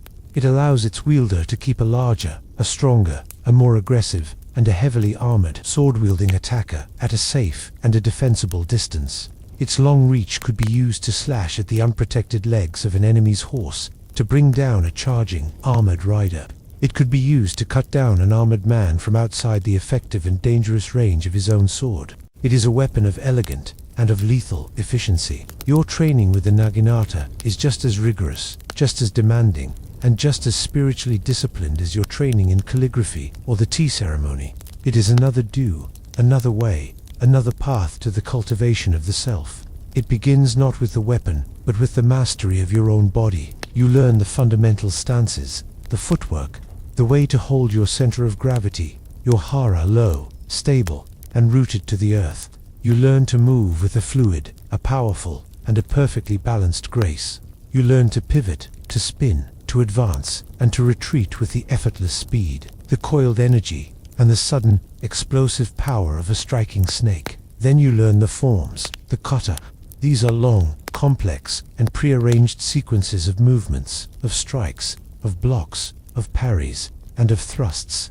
You practice these forms, again and again, thousands upon thousands of times, in the quiet and the solitude of the dojo. You practice them until they become a part of your deep, your unconscious muscle memory, until your body knows them better than your mind does, until you can perform them with a flawless, an unthinking, and an almost automatic perfection. You practice them alone, a silent, a solitary, and a deadly dance of precision in the cool morning air. And you practice them with a partner, your heavy, wooden practice weapons, your bokken, clashing together with a rhythmic, a sharp, and a percussive beat that echoes in the quiet hall. Your small, soft hands, the very same hands that have learned to hold a delicate calligraphy brush with such a light, a sensitive, and a graceful touch, become calloused, hard, and strong from the constant, abrasive friction of the long, polished, wooden shaft. You learn that this beautiful, elegant object is not a toy. It is not an elegant accomplishment to be displayed for the admiration of others. It is a tool, and it has a single, a deadly serious, and a sacred purpose. This weapon, this art, is not for the battlefield. You will not march to war alongside your husband and his army. That is not your role. That is not your place in the great, ordered cosmos of your society. The Naginata is the weapon of the final, the last, and the most desperate line of defense. It is your sacred and your solemn duty, as the keeper of the castle, as the guardian of the inner world, to protect the home, the fortress, in your husband's absence. In an age of constant, of endemic, and of brutal civil warfare, this was not an abstract or a theoretical duty. It was a very real, a very present, and a very likely possibility. While your husband and the best of his warriors were away on a distant campaign, serving your family's great lord, a rival lord, seeing an opportunity in your castle's weakened state, might launch a sudden and a surprise attack on your home, to seize your lands, to extinguish your clan. And if the castle is besieged, if the watchmen on the towers sound the great alarm bell, if the enemy samurai are at the gates, it is you who must lead the defense. It is you who will stand at the gate, your naginata held in your steady hands, to defend your family, your small children, the sacred ancestral tablets in the household shrine, and the untarnished honor of your clan, to the very last, defiant breath. The historical chronicles of Japan, the great epic war tales, like the Heike Monogatari and the Azuma Kagami, are filled with the stories of these formidable, these courageous, and these often forgotten warrior women. The these were not exceptions to the rule. They were the embodiment of the rule's ultimate and most profound expression. We read of women like the legendary Tomo Gozen, a female warrior of the 12th century, who was described by the chroniclers as a warrior worth 1,000 men, a master of the sword and of the bow. A woman who rode a powerful warhorse into the thick of the battle, alongside her male comrades, and who took the heads of many great enemy warriors. We read of Hangaku Gozon, another celebrated warrior of the same period, who was a famed and a deadly archer, and who commanded the defense of a castle against a great besieging army, her arrows finding their mark with an almost supernatural accuracy. And we read of the more common, the more anonymous, and perhaps the even more heroic acts of the ordinary samurai wives, who, in these moments of ultimate crisis, took up their naginatas and fought, with a desperate and a terrifying courage, alongside the household retainers on the castle walls. They would organize the other women of the household, the servants and the ladies-in-waiting, into a disciplined and an effective support corps. They would carry the heavy, sharpened stones to the battlements to be dropped on the heads of the attackers below. They would heat great cauldrons of water, or of oil, or even of human waste, to be poured down upon the men trying to scale the walls. They would tend to the horrific wounds of the injured, their domestic chambers transformed into a bloody and a makeshift infirmary. They were a vital, an integral, and a formidable part of the castle's last-ditch defense. And this martial training, this psychological and physical preparation for violence, prepared you for another, an even darker, and an even more profound possibility. It prepared you for the final, and the most profound, expression of the samurai code of honor, the act of ritual suicide, of if the castle was about to fall, if the last of the defenders were dead or dying, if defeat was absolute and inevitable, a samurai woman was expected, was required, not to be captured by the enemy. To be captured was the ultimate and the most unforgivable dishonor. It was to risk rape and servitude and the public humiliation of your family's sacred name. It was a fate that was considered to be, quite literally, worse than death. A samurai man, in such a situation, would perform seppuku with his short sword, the wakizashi, by cutting open his own belly in a slow, a courageous, and an agonizingly painful ritual act of disembowelment. For a woman, the ritual was different. It was called jigai. It was quieter, it was more private, and it was, in its own way, just as courageous. You would not use a sword. You would use a special, a small, and a double-edged dagger, the kik. This dagger, often a beautiful object with a lacquered scabbard, was a part of your wedding trousseau. It was a gift from your parents, and you carried it with you at all times, tucked safely and secretly into the wide sash, the obi, of your kimono. It was your constant, silent, and deadly companion. When the moment came, when the sounds of the enemy breaking through the final gate could be heard, you would retreat to a private, a secure room. You would first tie your legs together at the knees with a strong silk cord. This was not a sign of fear. It was an act of profound and of final modesty, an act to ensure that your body, after death, would be found in a modest, a controlled, and a dignified posture. And then, with a steady and an unwavering hand, you would take the kaikon from its scabbard, and you would use its razor-sharp point to cut the carotid artery in your own neck. It was a swift, a silent, and a deeply, terribly courageous death. It was the final, the absolute act of a life of discipline.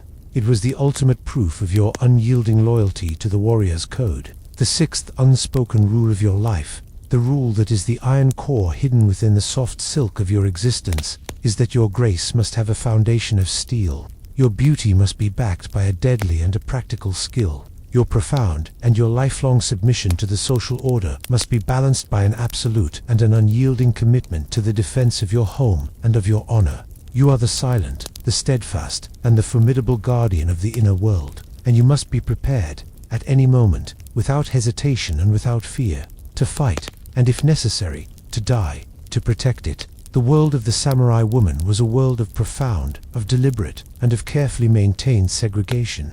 The inner world of the home, the uchi, the realm of the domestic, of the family, of the arts, of the spirit, was her domain. It was her kingdom, the place where her authority was absolute and unquestioned. The outer world, the soto, the realm of the public, of politics, of warfare, of the law, was the exclusive and the jealously guarded domain of men.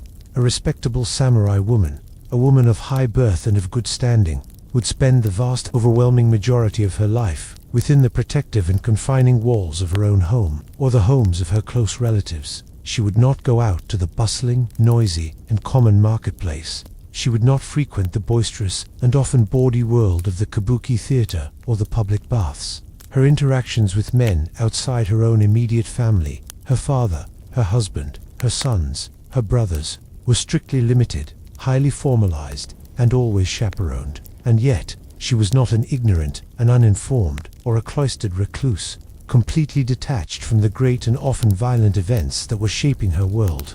On the contrary, she was, by necessity, a silent, a keen, a patient, and an often brilliantly astute observer of the man's world that surrounded her, a world that she could never directly enter, but whose actions, whose triumphs, and whose failures would determine her own fate, and the fate of her entire family. Your primary window into this outer world, your most vital and direct source of information, is your husband. When he returns from a long and arduous journey, from the shogun's great castle in Edo, or from a tense and difficult council of war with his daimyo, he brings the outer world back with him, like the dust of the road on his clothes. In the quiet, the intimate, and the safe privacy of your own chambers, in the long, peaceful hours of the evening, after the servants have been dismissed and the children are asleep, he might speak to you of the day's events. He is not, of course, seeking your advice, not in a formal or a direct sense. For you to offer your own unsolicited political or military advice would be a shocking and an unforgivable breach of your wifely duty. But he is, in a sense, thinking aloud. He is speaking to a trusted, an intelligent, a discreet, and a completely and utterly loyal confidant. He is unburdening himself. He might speak, with a weary frustration, of the shifting, the treacherous, and the unpredictable alliances at the shogun's court. He might speak of a new, a young, and an ambitious favorite who is gaining the shogun's ear, and whose rise threatens the position of your own family's allies. He might speak, his voice low and hard, of the growing tension with a rival clan over a disputed border, of the rumors of a coming war. Your role in these quiet, intimate moments is one of active, of deep, and of intelligent listening. You do not offer your own opinions directly. That would be too forward, too masculine. But you can, with great, practiced, and almost invisible subtlety, guide the conversation. You can ask a carefully chosen, a gentle, and an insightful question. And what does our lord, the daimyo, think of this new favorite, you might ask? Or, is the rival clan truly strong enough to risk a war? My lord, are their rice storehouses full this year? These are not questions that challenge his authority. They are questions that invite him to think more deeply, to consider the situation from a different angle. You can also offer a small, a relevant, and a seemingly innocuous piece of information that you may have learned through your own separate networks, through the quiet, and often dismissed, gossip of the other women of the court. The wife of the new favorite, you might mention, as if it were a piece of idle chatter, is said to be a woman of very expensive tastes. This small piece of information, a seed planted in your husband's mind, might later grow into a powerful strategic insight about the favorite's potential for corruption or for financial vulnerability. You act as a sounding board, a calm, a serene, and a rational presence that helps him to clarify his own thoughts, to see the whole chessboard, to navigate the complex and often emotionally charged world of men. Many of the greatest and the most successful samurai lords in Japanese history owed a great deal of their success to the quiet, the hidden, the private, and the completely unacknowledged counsel of their intelligent and politically astute wives. You are also a master of a different kind of power, a softer, a more indirect, and a no less effective form of influence. You are the mistress of the social arts, the architect of your family's public face. When your husband decides to host a great banquet for a powerful ally, or for a visiting dignitary from the shogun's court, a man whose favor he needs to cultivate, it is you who are the true and the invisible orchestrator of the entire event. He may be the host, the public face of the occasion, but you are the one who plans, who directs, and who executes every single detail with a meticulous and a flawless precision.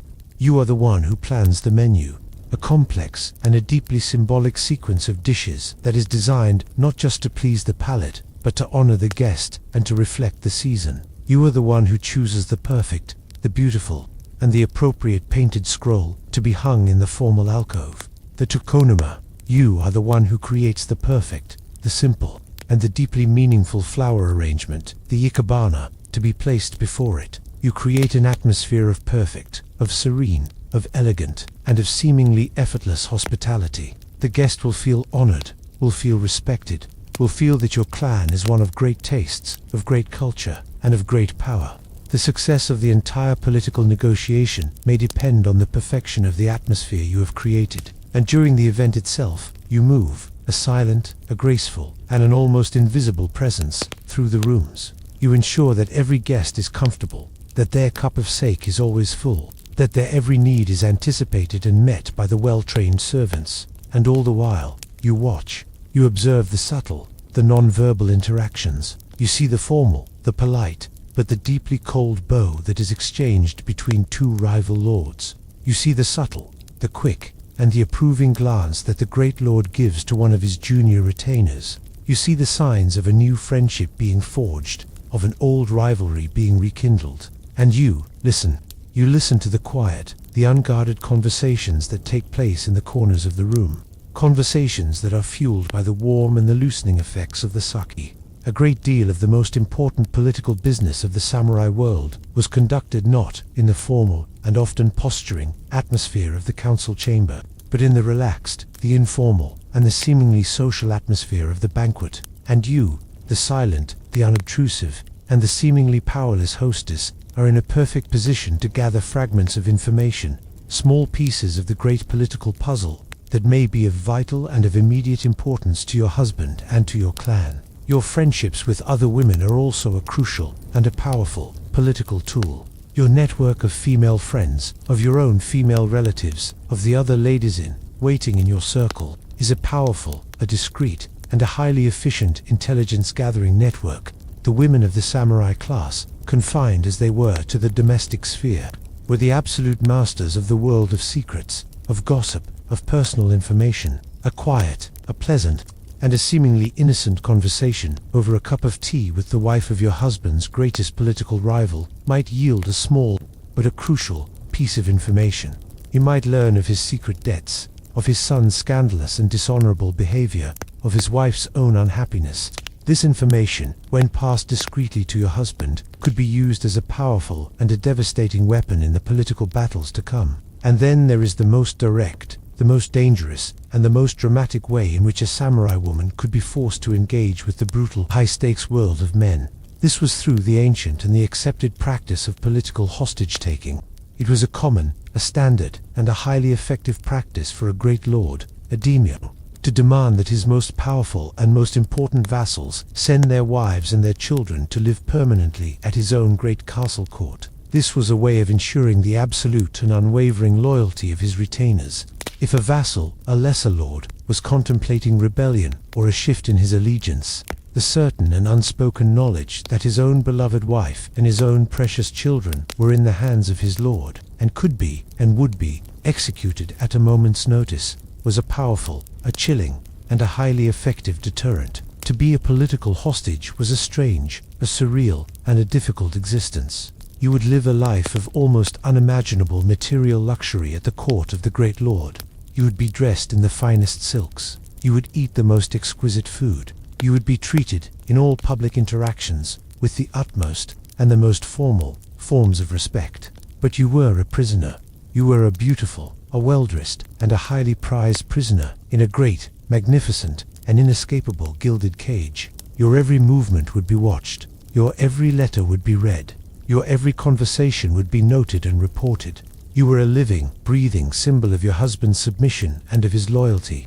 And you knew, every single moment of every single day, that your life, and the lives of your children, were forfeit if your husband or your father, far away in their own province, made a single, fatal, political misstep. It was a life of immense, of constant, of unspoken, and of profound psychological pressure. The seventh unspoken rule of your life, the rule that defines your relationship with the world outside your own walls, is that you must be a master of indirect and of invisible influence. You live in a world that is rigidly and completely controlled by men, a world that denies you any form of direct, of public, or of formal power. And so, you must learn to operate in the shadows, behind the screens. You must learn to use the tools that are available to you. Your keen intelligence, your social grace, your command of etiquette, your powerful and your discreet network of female alliances, and your vital and your privileged role as a trusted, an intimate, and an invisible counselor to your husband. You are the silent observer. You are the keeper of secrets. You are the mistress of the subtle and of the unspoken. You are the power behind the throne, the still, the quiet, and the all-seeing center of the turning, the complex, and the often violent world of men, in the rigid, the demanding, the formal, and the often emotionally barren world of the samurai woman, a world that required the constant, the vigilant, and the often painful suppression of the self, a world that demanded the performance of an unyielding and an almost inhuman stoicism. There was one realm, one great and profound sanctuary, that offered a deep and a necessary source of comfort, of meaning, and of a powerful and an enduring hope. This was the world of faith. Religion, in medieval Japan, was not a separate, a compartmentalized part of life, a matter for one day of the week. It was a deep, a pervasive, and an essential current that ran through every aspect of a woman's existence.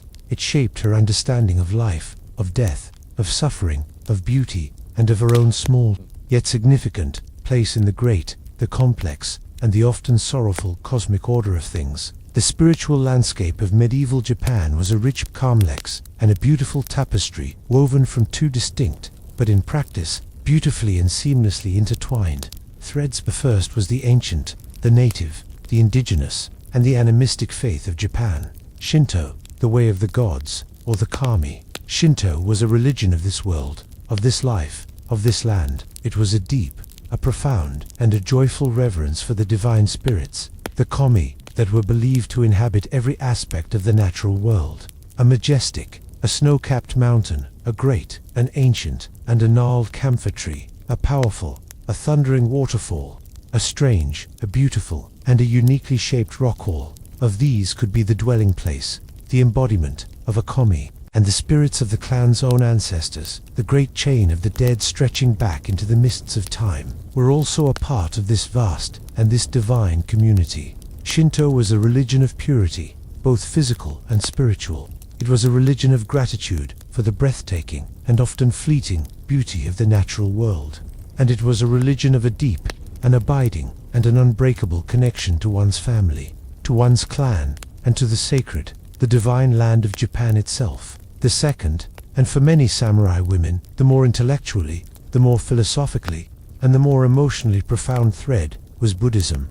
Buddhism had arrived in Japan from the great civilizations of China and of Korea many centuries before, and it had been welcomed, it had been embraced, and it had been uniquely and beautifully adapted by the Japanese people. Buddhism offered a sophisticated, a compassionate, and a deeply resonant philosophical framework for understanding the fundamental and the inescapable nature of human suffering. It taught the great, the central, and the liberating truth of impermanence, muje. It taught that all things in this world, without exception, are transient, are fleeting, are without a fixed and an enduring self.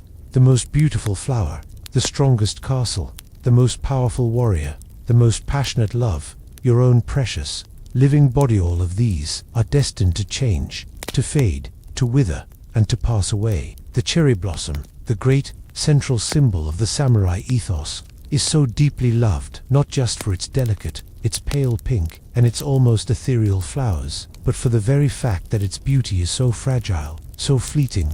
It blooms for a few perfect, glorious, and unforgettable days, and then its petals are scattered by the spring wind.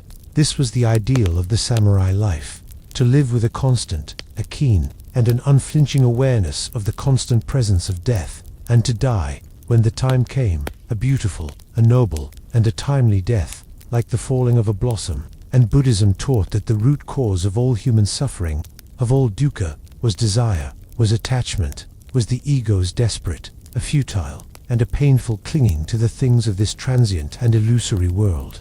For the samurai woman, whose life was so often a long and a silent litany of suppressed desires, of personal sacrifices made for the good of the clan, and of profound and of unspoken sorrows, the teachings of Buddhism offered a powerful, a validating, and a deeply resonant source of comfort. It gave a name, a shape, and a noble meaning to her suffering.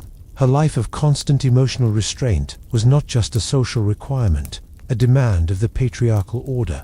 It could be seen, through the lens of Buddhism, as a form of high and difficult spiritual discipline. It was a path to enlightenment. It was a way of detaching herself from the illusions, from the passions, and from the inevitable pains of this floating world. The Yukio, your faith was practiced both publicly, as a member of your clan, and privately, as an individual seeking solace and salvation. The great samurai clans were often the patrons of magnificent and powerful Buddhist temples. You would attend the grand, the elaborate, and the often very lengthy ceremonies at these temples on special occasions. On the anniversary of a great ancestor's death, or at the new year, you would sit, for hours, in the posture of formal kneeling, on the cool, clean tatami mat floor of the great temple hall. The air would be thick with the rich, the sweet, and the deeply calming smell of burning incense. You would listen to the head priest, his head shaved, his robes of golden brocade, chanting the ancient Sanskrit sutras, his voice a deep, a hypnotic, and an often incomprehensible drone. You would, at the appropriate moments, bow your head, press your palms together, and offer your own silent prayers. You would pray for the well-being of your family, for the success of your husband in battle, and for the peaceful repose of the souls of your clan's ancestors. But your most intimate, your most personal, and your most important spiritual life was practiced not in the great public temple, but within the quiet and the sacred confines of your own home. Every samurai household, no matter how small or how grand, would have a small, a beautiful, and a sacred space. This was a small, and often exquisitely lacquered, and a beautifully crafted wooden cabinet, a household altar. Inside, in the dark lacquered interior, would be a precious, and a revered statue, perhaps of bronze, or of carved wood, or a delicate, and a beautifully painted scroll depicting a Buddha, or a Bodhisattva. A Bodhisattva was a compassionate and an enlightened being who had postponed their own final entry into nirvana in order to stay in this world and to help all other suffering beings to achieve salvation. Amida Buddha, the great and compassionate Buddha of infinite light, who presided over the Pure Land, a heavenly and a perfect paradise in the West, was a particularly popular and a beloved object of devotion, and within the Butsudan, arranged with a careful and a loving precision, would also be the memorial tablets, the ihai. These were small, black, lacquered wooden tablets, inscribed in gold with the posthumous Buddhist names of the family's most important ancestors. The Butsudan was a direct and a living link between your home, the world of the living, and the world of the spirits. Each and every day, you would perform a simple, a quiet, and a deeply personal ritual at this altar. It would be one of the first things you did in the morning, and one of the last things you did at night. You would light a single, thin stick of fragrant sandalwood incense, its smoke a purifying offering that carried your prayers to the heavens. You would make a small offering of fresh rice or of green tea. You would ring a small, a clear-sounding, and a beautiful bronze bell to call the attention of the spirits, and you would press your palms together, bow your head, and offer a quiet, a silent, and a heartfelt prayer. You would pray for the salvation of your ancestors, that they might find peace in the Pure Land. You would pray for the health and the safety of your husband and your children in this dangerous world, and you would pray for your own salvation. The hope of the Pure Land was a particularly powerful and a revolutionary source of comfort for women. The mainstream monastic Buddhist teachings of the time, which were the domain of highly educated men, often held that a woman, due to her perceived 5 hindrances and her karmic burden of being born female, could not achieve the ultimate state of enlightenment in her female form. She had to hope, through a lifetime of virtuous living, to be reborn as a man in a future life, from which she could then pursue the path to nirvana. But the Pure Land schools of Buddhism, which were immensely popular among all classes of Japanese society, taught a different, a more radical, and a far more hopeful message. They taught that any person, man or woman, noble or peasant, educated or illiterate, who had a deep, a sincere, and an abiding faith in the infinite compassion of Amida Buddha, and who, with their dying breath, recited his name in a simple and a heartfelt prayer, the Nembutsu, would, at the moment of their death, be met by Amida himself and be reborn in his Western paradise. This was a land of perfect peace, of perfect beauty, of perfect spiritual freedom, where the lotus flowers always bloomed, and where enlightenment was assured for all. This was a profoundly democratic, a deeply compassionate, and a wonderfully hopeful message, and it resonated powerfully with the women of the samurai class, who lived in a world that so often devalued them and that constrained them in so many ways. Your faith also provided you with a community, a world of female spiritual companionship that existed outside the rigid and often isolating confines of your own household. You would often form close and deeply supportive bonds with the nuns of a nearby convent. These convents were important and often very powerful centers of female learning, of art, and of spiritual life. A woman of your class who had been widowed at a young age, or who had been divorced and sent home in disgrace, or who had simply grown tired of the endless, and often pointless, intrigues and the emotional demands of courtly life, could choose to take the tonsure. She could choose to shave her head, to renounce her worldly ties, and to become a Buddhist nun. This was not seen as a tragedy or as a failure. It was a highly respectable, a dignified, and often a deeply liberating choice. It was a way for a woman to escape from the rigid and often suffocating constraints of the patriarchal family system and to dedicate her life to study, to art, and to the pursuit of her own salvation.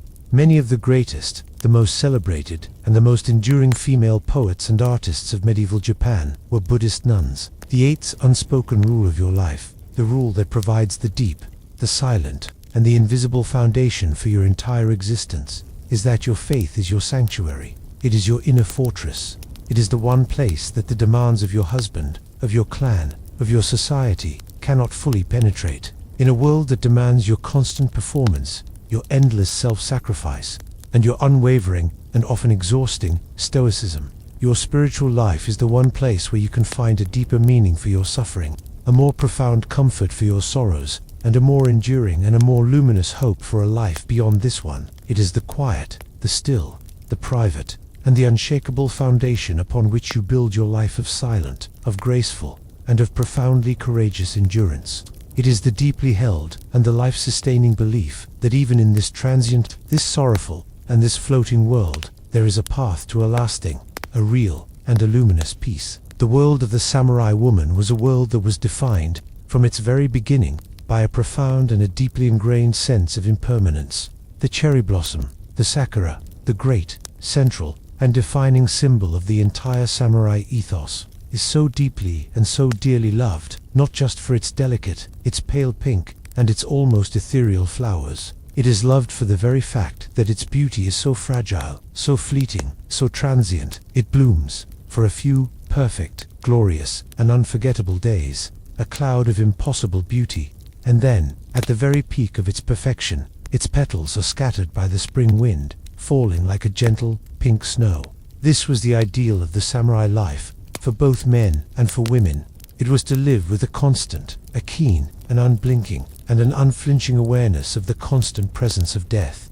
It was to live each day with a full and a vibrant intensity, knowing that it could be your last. And it was to die, when the time came, a beautiful, a noble, and a timely death, like the falling of a blossom, without regret and without fear. For a samurai woman, this philosophy of impermanence, of muja, was not an abstract, a poetic, or a philosophical concept.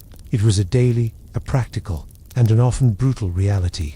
And it was a reality that shaped the final, the often tragic, and sometimes the surprisingly liberated and powerful chapters of her long and disciplined life. The most common, the most dramatic, and the most life-altering way in which a woman's life was completely transformed was through the death of her husband. The samurai, her husband, was a warrior. His profession, his identity, his entire reason for being, was war, and war meant death. A samurai man who lived to a peaceful, a quiet, and a natural old age was the exception, not the rule. You lived every single day of your married life with the constant, the unspoken, and the heavy knowledge that your husband could, at any moment, be killed in a distant battle. He could be struck down by an arrow, by a sword, by a spear. You lived with the knowledge that he could be ordered, by his daimyo, to commit ritual suicide, seppuku, as a punishment for a failure, or as a final ultimate expression of his loyalty. You lived with the knowledge that he could die from a sickness, a fever, a flux, contracted on a long and an arduous military campaign, in a damp and an unhealthy army camp. When the news of your husband's death finally arrived at your castle gate, carried by a solemn, a dust-covered, and a weary messenger, it was, as we have seen, the moment for the ultimate and the most difficult performance of your lifelong training in stoic self-control. But after the public rituals of mourning were over, after the quiet, the formal condolences from your husband's retainers had been received, after the deep, the silent, and the private grief of your own chambers had been endured, your life was irrevocably and completely changed. You are now a widow, and the path of a samurai widow, a mibujin, was a complex, a strictly circumscribed, and a deeply significant one. The first, and the most symbolic act of your new life, was a public and a ritual act of renunciation. It was the cutting of your hair, your long, your beautiful, your lustrous, and your floor-length black hair, which you had so carefully, so lovingly, and so patiently grown and styled your entire adult life, was a powerful symbol of your femininity, of your beauty, and of your status as a married woman. You would, in a quiet and a solemn ceremony, attended only by the other women of your household, take a knife and you would cut it short, to the length of your shoulders. This was a profound, a public, and an irreversible declaration. It was a statement that you were no longer a part of the world of romance, of marriage, of sexual desire. You were now a being set apart, a woman in a state of permanent mourning and of spiritual retreat from the secular world. Your beauty, your vanity, your identity as a desirable woman was now a part of your past. Your name would also change. You would, in a Buddhist ceremony, be given a new, a religious name, a homyu, a name that signified your retirement from the secular world and your new status as a person of faith. And you would, in a symbolic sense, take the tonsha. You would become, in essence, a lay nun, a woman who had taken religious vows while still living in the world, in her own home, with her own family. You would exchange your beautiful, your colorful, and your multi-layered silk kimonos for a simple, a plain, and a somber robe of a dark, a subdued color, usually a gray, a brown, or a dark, indigo blue. Your life of aesthetic display, of fashion, of the performance of beauty, was over. You were now to be a creature of a different, a more spiritual, and a more somber kind of beauty. What happened next in your life depended greatly on your age, on your personality, and on your specific family circumstances. If you were a young widow, and if your husband had died without having produced a male heir, your situation was a deeply precarious and a difficult one. The family line, the great unbroken chain of ancestors, was broken. The clan was in a state of existential crisis. Your husband's lord, the daimyo, might, in this situation, order that a suitable heir be adopted into the family to carry on the name. This might be a younger brother or a nephew of your late husband, and you, the young widow, might be expected, as a matter of duty, to marry this new, and often much younger, heir. Your own personal feelings of grief or of reluctance were irrelevant. Your duty was to the clan, and your most important duty was to produce a legitimate son to secure the continuation of the family's lineage. If, however, you had already produced a son, your position was much more secure, and in many ways, much more powerful. Your son, even if he was still a small, a helpless child, was now the official, the legal head of the family. He was the new lord of the clan, and you, as his mother, would become his legal guardian and the regent of the family's estates. In this powerful and demanding role, a samurai widow could wield an immense, a direct, and an almost absolute power. You would, in effect, become the ruler of the clan. You would manage the family's lands, its finances, its political alliances, its military retainers. You would do so until your son was old enough, and deemed wise enough, to take over the reins of power himself. Many of the most powerful, the most shrewd, and the most successful rulers in the often violent and chaotic history of feudal Japan were these formidable, these intelligent, and these politically astute dowagers. These widow regents who governed their domains with an iron will, a deep wisdom, and a profound and a fierce maternal devotion to the future of their sons and of their clan. They were women who, through the tragedy of their husband's death, had been unexpectedly freed from the submissive role of the wife and had been thrust into the powerful and often dangerous role of the ruler. But for many women, especially for those who were older, whose sons were already grown and established, widowhood was an opportunity for a different, a quieter, and a more personal kind of freedom. It was a release. It was a release from the endless, the exhausting, and the often emotionally draining duties and the constant, unspoken constraints of married life. After a lifetime of service, of selfless devotion to her husband, to his parents, and to his clan, a widow could finally, and honorably, retire. She could dedicate the autumn of her life, the peaceful and contemplative years that remained to her own pursuits, to her own interests, and to her own spiritual well-being. Many women in this situation would choose to leave the household and to enter a convent, to become a full, an ordained, and a respected Buddhist nun. As we have seen, this was not seen as a tragic or a lonely fate. It was a highly respectable, a dignified, and often a deeply liberating choice. The convent was a world that was run by women, for women. It was a place of peace, of security, of intellectual companionship, and of artistic creation. Here, a woman could spend her days in quiet meditation, in the deep and scholarly study of the sacred Buddhist texts, in the patient and beautiful practice of calligraphy, in the composition of poetry, in the creation of exquisite paintings. It was a life of the mind and of the spirit, a life that was completely free from the endless demands, the endless politics, and the endless petty dramas of the patriarchal family system. And what of the fortunate woman whose husband, against all odds, survived the wars, survived the diseases, and lived to a peaceful, a quiet, and a natural old age?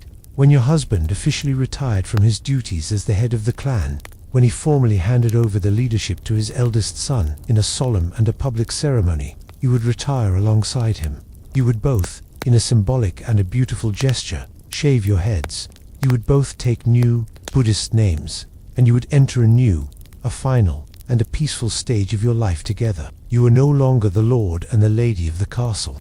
You were now the honored, the respected, and the politically powerless elders of the family, the Gugyo, Your days would be spent in quiet, in simple, and in contemplative pursuits.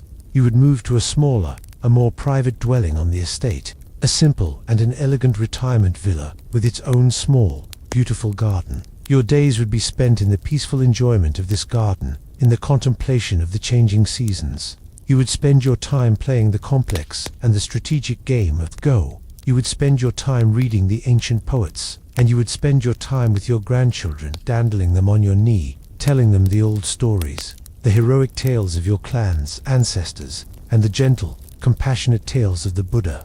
It was a life of serene, of well-earned, and of graceful decline, a slow and a peaceful preparation for the final journey. The ninth unspoken rule of your life, the rule that governs the final act of your long and disciplined performance, is that every stage of life has its own proper form, its own proper duty, and its own proper and unique beauty. The beauty of the young girl, the maiden, is the beauty of the unopened, the promising bud. The beauty of the wife and the mother is the beauty of the full-blown, the vibrant, and the life-giving flower. And the beauty of the old woman, of the widow, of the nun, is the beauty of the falling, crimson maple leaf, of the late, pale, and serene autumn moon. It is a beauty of wisdom, of experience, of a profound and a peaceful acceptance of the great, the inevitable, and the beautiful truth of impermanence. Your life, like the delicate and the revered cherry blossom, has had its season, and now it is time to let go, to scatter gracefully, and without regret, on the wind. It is time to prepare for the final journey into the quiet, the silent, and the welcoming darkness of the Pure Land. And so, our long, our quiet, and our contemplative night's journey through the secret, the silent, and the often sorrowful world of the samurai woman comes to its end. We have witnessed her birth, not as a cherished individual, but as a precious and a strategic political asset. We have followed her through her long, her patient, and her deeply paradoxical education in the gentle, the refined arts of the calligraphy brush, and in the hard, the unyielding, and the deadly arts of the blade. We have stood by her, a silent witness, as she entered into a strategic, a loveless, and a life-defining marriage. A marriage that was a treaty between two great houses. We have seen her rule with a quiet, a subtle, and an absolute authority over the complex, the demanding, and the vitally important inner world of the castle. We have admired her as a living, breathing work of art, a creature of exquisite, of artificial, and of almost inhuman beauty, and of a profound, a deep, and an unwavering emotional restraint. We have seen her find her true and her only honest voice, not in the spoken word, but in the silent, the elegant, and the deeply personal world of the written word, of the poem, and of the diary. We have seen her find her solace, her meaning, and her ultimate hope for salvation in the deep, the compassionate, and the all-embracing teachings of her Buddhist faith. And we have watched her enter the long, the slow, and the graceful autumn of her life, as a powerful and a respected widow, or as a serene and a revered elder. Her life, a perfect and a complete embodiment of the great, cyclical, and unchanging order of her world. For centuries, for nearly 1,000 years, this was her world. It was a world that was built on a foundation of seemingly eternal, of divinely ordained, and of unchanging principles. The absolute and the unquestioning loyalty of the vassal to his lord, the sacred, the untarnished, and the all-important honor of the warrior and of his clan, the unquestioned and the absolute authority of the family and of the male head of the household, and the rigid, the clear, and the divinely ordained separation of the world of men and the world of women. It was a world that, for all its manifest and its often brutal violence, for all its cruelty, and for all its deep and its systemic injustices, possessed a profound, an intricate, and a deeply felt sense of order, of beauty, and of meaning. But no world, no matter how ancient, no matter how powerful, no matter how deeply ingrained in the souls of its people, no matter how seemingly immutable, lasts forever. In the middle of the 19th century, a new, a strange, a powerful, and an irresistible force arrived on the shores of Japan. It was a force that would, in the space of a single, a shocking, and a bewildering generation, shatter this ancient and seemingly eternal world forever. In the summer of the year 1853, a squadron of American naval vessels, great, black, and smoke-belching, steam-powered warships, sailed, uninvited and unopposed, into the calm waters of Edo Bay. The Japanese, who had never seen such ships before, called them the Kurofwan, the Black Ships. Their commander, a stern and an implacable man named Commodore Matthew Perry, carried a formal letter from the President of the United States. The letter was a demand, phrased in the polite and the condescending language of 19th century diplomacy. It demanded that Japan, which had been in a state of deliberate and almost complete self-imposed isolation from the outside world for over 200 years, open its ports to American trade and to American whalers who needed to resupply. The threat was unspoken, but it was perfectly and brutally clear. The great, black, and steam-powered warships, with their modern, their powerful, and their terrifying shell-firing Pexon's guns, were a demonstration of a technological and a military power that the traditional samurai armies, with their beautiful, their ancient swords, their elegant spears, and their antique, and largely ineffective, matchlock muskets, could not possibly hope to resist. This event was a profound and a deeply traumatic shock to the Japanese psyche. It was a national humiliation on an unprecedented scale. The proud, the unconquered warrior nation of Japan had been forced, by a foreign and a barbarian power, to submit to their will without a single arrow being fired, and it triggered a period of intense, of chaotic, of violent, and of revolutionary change. The authority of the Tokugawa shogun, the military dictator whose family had ruled Japan with an iron fist for 250 years, and whose primary policy had been the exclusion of foreigners, collapsed. A powerful and a nationalistic movement, with the slogan Sanjay Revere, the emperor, expelled the barbarians, rose up. A brief but a bloody civil war, the Boshin War, erupted between the forces loyal to the shogunate and the forces loyal to the young emperor. The forces of the emperor, who had, with a pragmatic and a ruthless speed, already begun to adopt Western military technology and tactics, were victorious. In the year 1868, the shogunate was officially abolished. The young Emperor Meiji was restored to a position of direct and of absolute power, and the new Meiji government, a government of young, of brilliant, of pragmatic, and of deeply patriotic former samurai, in a desperate and a brilliant effort to avoid the humiliating fate of their great neighbor, China, which had been carved up and colonized by the Western powers, made a momentous and a world-altering decision. They decided that the only way to resist the West was to become like the West. They decided to modernize. They decided to embrace, with a breathtaking speed and a ruthless efficiency, the very Western technologies, the very Western institutions, and the very Western ideas that had so rudely and so violently shattered their long and peaceful isolation. In the space of a few, short, and bewildering years, the entire feudal structure of Japan was systematically and deliberately dismantled. The samurai class, the warrior elite that had ruled the country for 1,000 years, the very class to which the new leaders themselves belonged, was abolished. In the year 1876, the government issued the Heitere Edict. This law forbade the public wearing of the two swords, the daisho, the great and sacred symbol of samurai status and identity. The soul of the samurai was, by imperial decree, taken from them. Their feudal domains, the lands that their ancestors had ruled for centuries, were taken away and were reorganized into prefectures of a new, a modern, and a centralized state. Their traditional incomes, the stipends of rice that they had received from their daimyo, were converted into government bonds, and then, due to inflation, were quickly rendered almost worthless. The age of the samurai was, by imperial decree, officially and unceremoniously over. For the men of the samurai class, this was a disorienting, a humiliating, and a deeply devastating blow. They had lost their purpose. They had lost their identity. They had lost their privileged place in the world. Many adapted. They became officers in the new Western-style Imperial Japanese Army and Navy. They became bureaucrats in the new government ministries. They became businessmen, doctors, teachers. But many could not. They were men trained for a world that no longer existed. They were proud, they were skilled in the arts of war, and they were now, in this new world of commerce and of industry, utterly useless. Many fell into poverty, into alcoholism, into a deep and a bitter despair. But for the women of the samurai class, for you, the changes were, in some ways, even more profound, even more disorienting. The entire, the intricate, the beautiful, and the highly ordered world in which you had been so carefully and so meticulously raised, the world of the castle, the world of the household, the world of the rigid and the absolute separation of the spheres, was swept away by this great, unstoppable tide of modernization. A new ideal of womanhood was being actively promoted by the Meiji government. It was an ideal that was heavily influenced by the West, particularly by the Victorian model of womanhood.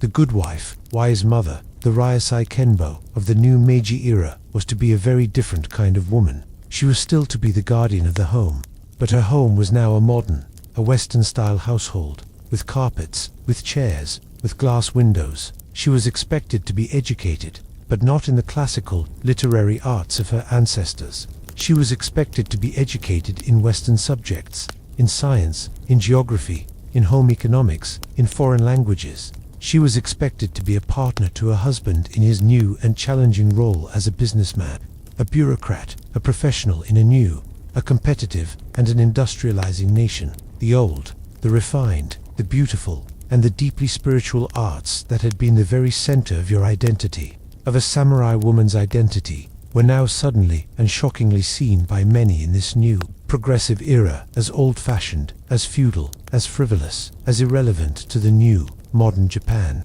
The tea ceremony, the flower arranging, the composition of classical poetry, these were now seen as the quaint and the unproductive pastimes of a bygone and a thankfully obsolete age. The Naginata, the beautiful and deadly weapon that you had been trained to wield in defense of your home and of your honor, was now a useless relic, a museum piece.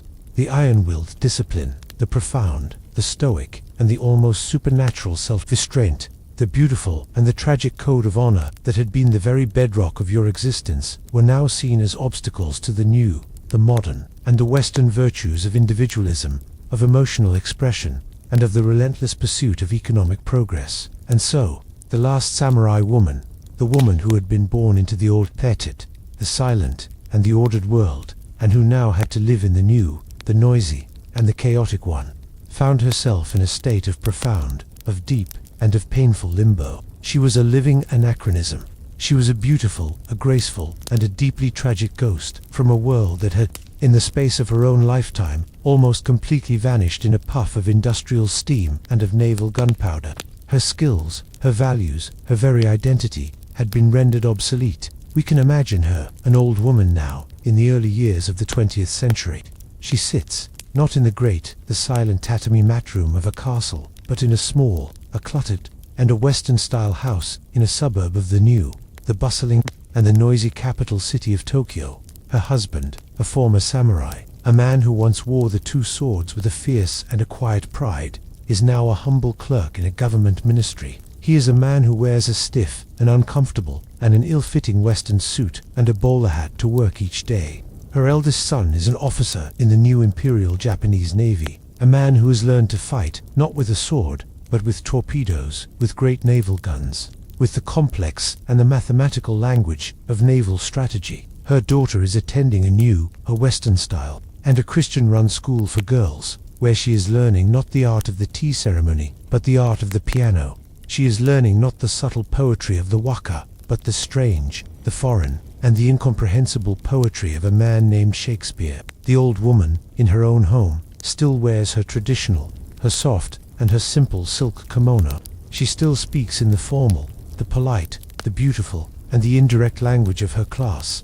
Each and every morning, she still performs the ancient and the sacred ritual at the butsudan, the household altar, making a small offering of rice and of tea to the spirits of the ancestors.